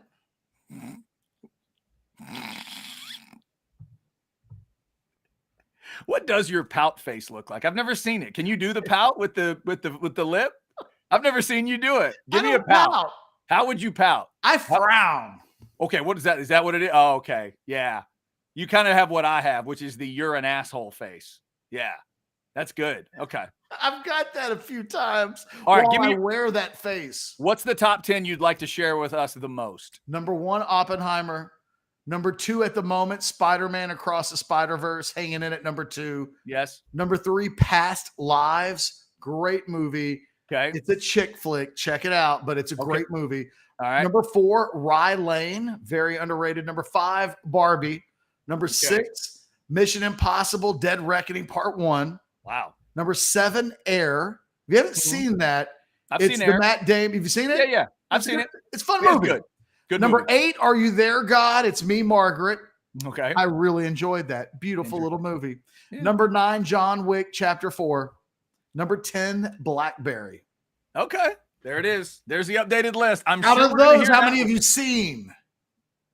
How many have I seen? I've seen Oppenheimer and Barbie. I've seen Oppenheimer, Barbie, and Air. I believe are the 3 that I've seen. You haven't seen Wick or Mission Impossible yet? Nope. Okay. Not yet. My It's wife a and I are not. mainstream list of movies I have on there. Yeah, you have some good ones. I haven't seen any of the Wick movies, and I haven't seen any. I mean, I've only seen like the first 1 or 2 of Mission Impossible, so I'm behind there. I just got all caught up on Equalizer in a week, so I've got all that done. But there's others that I haven't done. Y'all Jackson, seen? Who do you think we are? Revenge of the Nerds. That's a no from me. I've never watched that movie all the way through. Wait, what? I've never seen Revenge of the Nerds all the way through. The thing is, I can't recommend it now because the social justice warrior inside of me would tell you that it's insensitive. You're saying that movie doesn't hold up over time? Well, they commit some crimes. Yeah. There's technically a rape scene in that movie that in the 80s was a joke. And in 2023, it's like, no, that's illegal. You can't put a Darth Vader mask on and then suddenly it's okay. You can't do that. Yeah, that movie never really felt like my kind of movie from day one, so I've just never seen it. I've seen, very politically incorrect. Yeah, right. It just didn't feel like my movie. Because again, I'm a nerd. So an entire movie where like I have to go through a lot of pain to get to the end where I'm assuming the nerds win on some level. I just didn't want to go through the pain. I think it's worth watching though, just to get to the nerd party. Okay. Because I was going through that anyway. But they're all standing around, Chad. The nerds don't know how to dance. They don't know how to party together. They're kind of picking their nose. And then suddenly Michael Jackson's Thriller comes on, like the stereo. Yes. And they start passing around a joint. Okay. All right. And at that point, the marijuana plus a double shot of MJ and the nerds went wild. Suddenly, they start getting down and partying like Sinbad would have been happy for them. They were partying. Partying. I'll give it a shot. I will give it a shot at some point. All right. So, Ketch, if you would like to take your bathroom break, you could do that now. Would you like to take your bathroom break right now? Yeah, let me just say this. On the other side of the bathroom break, yes, I'm going to finally give you this recruiting stat. Yes, you better, because I learned how to say the last name correctly. So we need to do that. Say it. Hang on, hold on. I had to look at it, otherwise I'm going to get it wrong. Zumalo. I have a stat related to Umuzalo. Umuzalo. What did I say? No, you said it that way. I'm just trying to make. I'm Umuzalo. Umuzalo. I have a stat related to him that's going to have Texas fans doing like this. Nice. All right, a stat to make you happy coming up from Mr. Ketchum. It is House Divided. Thanks to everybody on the Specs chat line today for helping out, helping the show. All your predictions coming in. But I do want to tell you about sinus and snoring specialists. I had another great night of sleep last night because of sinus and snoring specialists. There's that QR code for you to scan. When you get to sinus and snoring specialists, just tell Dr. Slaughter you heard about it here on Orangebloods Live and on House Divided. I went in there in 2017. And I found out I had moderate obstructed sleep apnea. Sounded a little confusing at the time, but I learned about what that was. Basically, it meant I was all stopped up. Nasal passages were closed up. 85% is what he estimated. And I couldn't breathe like I should while sleeping, but now I can. Plus, they got rid of my allergies. There's all kinds of stuff that they can do for you that others just can't, because Dr. Slaughter, double board certified in ear, nose, and throat. So he's got surgical and non-surgical options that others just don't have. You can feel better. You can sleep better. That's the most important thing. And it just filters into the rest of your life. You'll exercise better, sleep better, rest better. And like I've always told people, even when I don't get the amount of hours I want, I get more recuperative sleep. I get better sleep because of sinus and snoring specialists. And I love all the technology that's involved. They send you home with a sleep test. You sleep in your own bed, sleep in whatever position you normally do. And then they take that data and use it to figure out what's going on with you during the night. Because it is normal for you to have instances where you may not be breathing, but it's only acceptable a certain number of times. Once you get past that number, things can get bad and things can continue to get worse. So check it out. Sinus and Snoring Specialist is the place. It's where I went in 2017. So where I'm over 6, it was late March when I had my first procedure done. And so I'm over 6 years now. I love it. You will love it too. Sinus and Snoring Specialists. Feel clear, rested, and healthy. Getting ready for Texas and Alabama. That'll get you all rested up for Texas and Bama. The bathroom break is done for Ketch. If you're just jumping in, we've had all kinds of crazy predictions coming in. Not all crazy, just all kinds of different predictions coming in, from a Bama blowout to a Texas blowout to really close games either way. Ketch and I both have Bama winning a close game on Saturday. So we've been talking about all the different angles of it. But there's also some recruiting news to get into, because Zena Umuzalo. No, I missed it. Umuzalo. Yes. Zena Umuzalo. I'm going to have to learn his name, especially if he ends up at Texas, Ketch, because there'll be 2 of those guys at Texas. One wasn't enough, apparently. Right, exactly. His brother, Neto Umuzalo, is the offensive lineman. This is a defensive lineman. Big-time edge rusher from Allen. And yesterday, Ketch, we told people he was going to make his choice at 6 o'clock. He did end up picking Texas. Do you have, before you get to your stat, do you have any details for us on how he picked Texas? Did he give us a little fake out, or did he just send out a tweet? Oh, no. Oh, it was a thing, Chad. Okay. So we didn't have any ministers today or yesterday. That was there's a part of me now that roots for delay.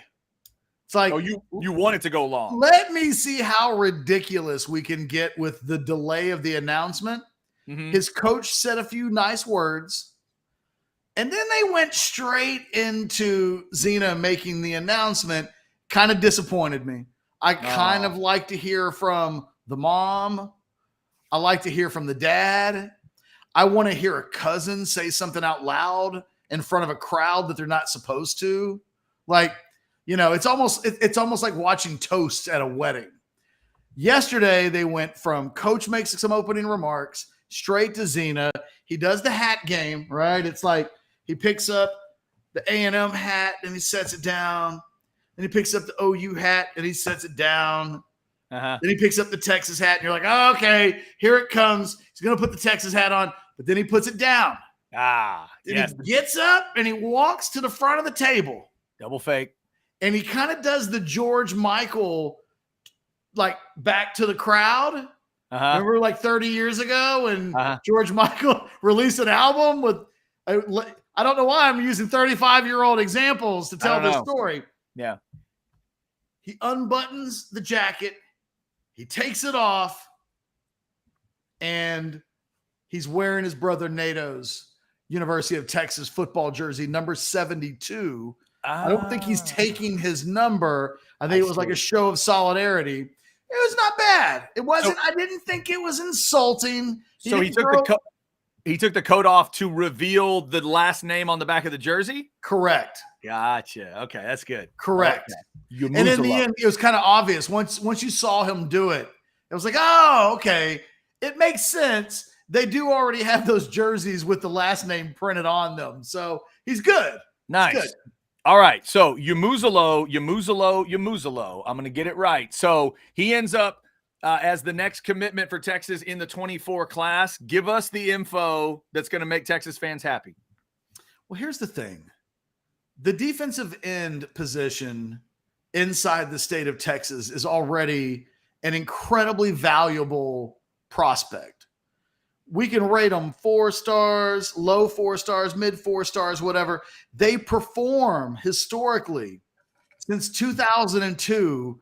The defensive end position at the state of Texas plays at the NFL level like 40% of the time. Those are borderline 5-star-ish numbers where you're talking about almost a coin flip. What's interesting is that there are 2 things. So low 4-star players generally hit about 18, 15, somewhere between like 15 and 20% on any given year.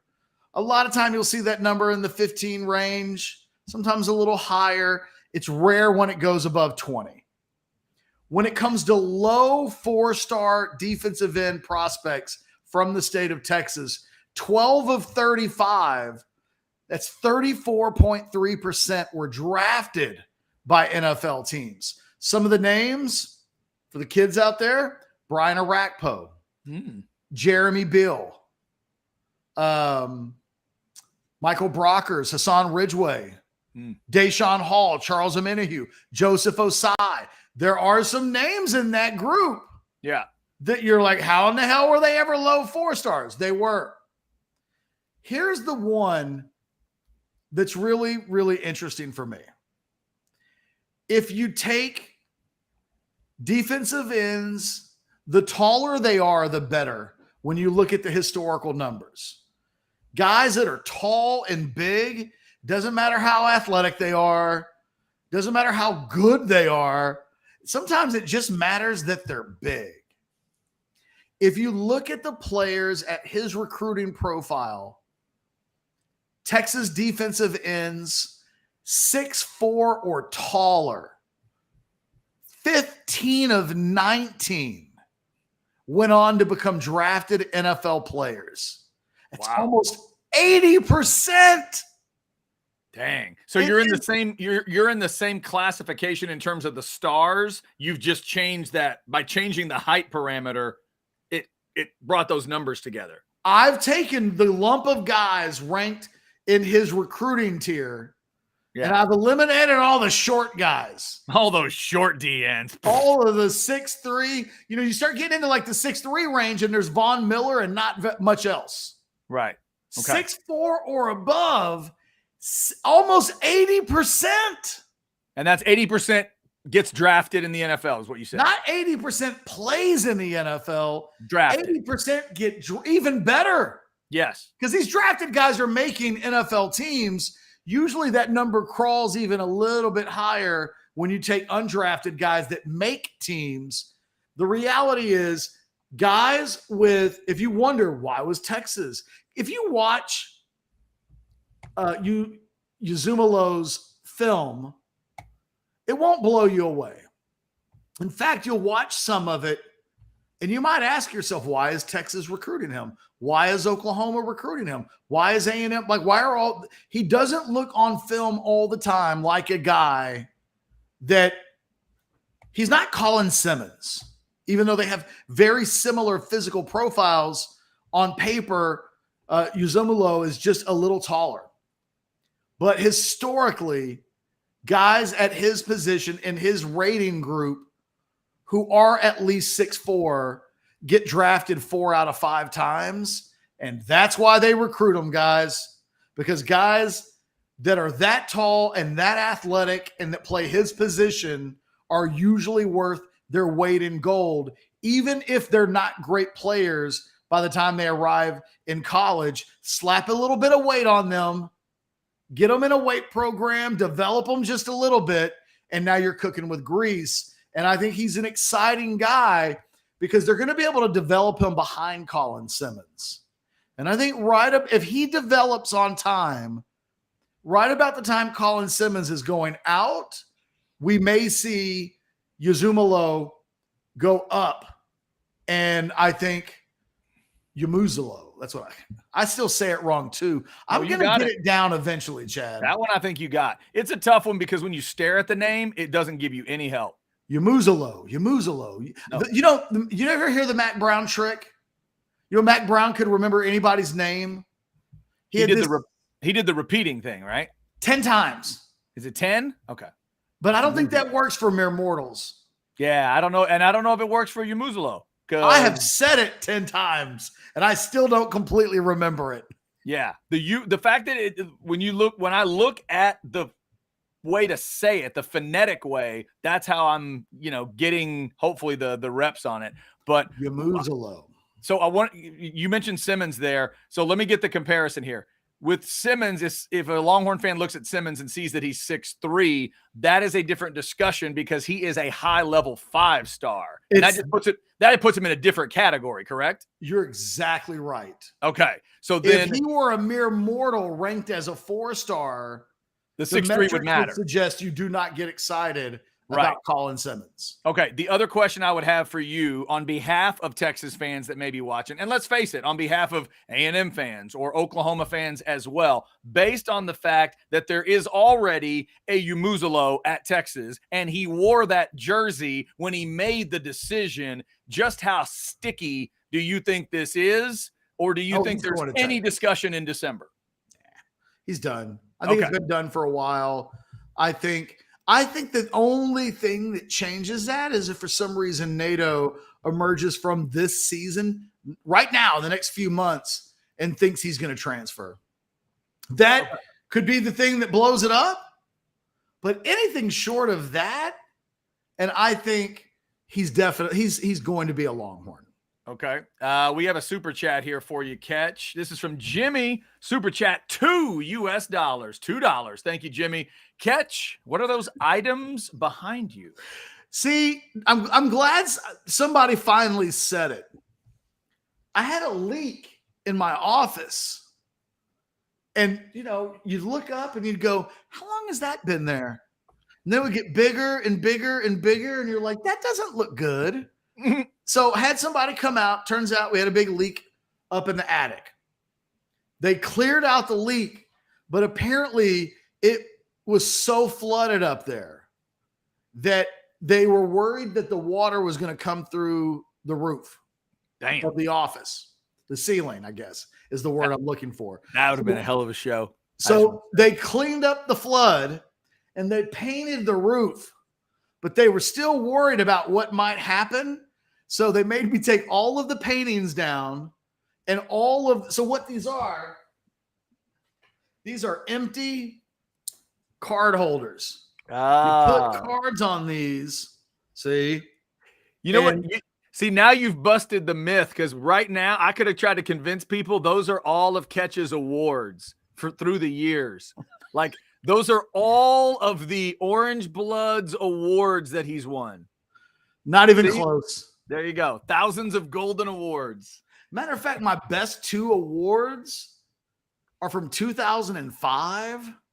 And it's so long ago, it's kind of embarrassing to even think about displaying them. It's like, why don't I have any awards since the last 2 decades. Also, from a distance, the sick part of my brain says that those things also have a little bit of a phallic quality, so they could be AVN awards from your time in the porn industry nobody knows about. Like, it could be that. Chad, you nailed it. Those are hundreds of dicks.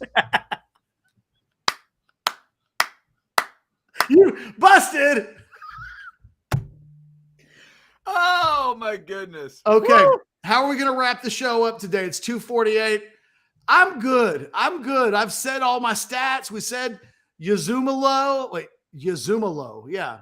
No. You said it enough times. You Muzalo.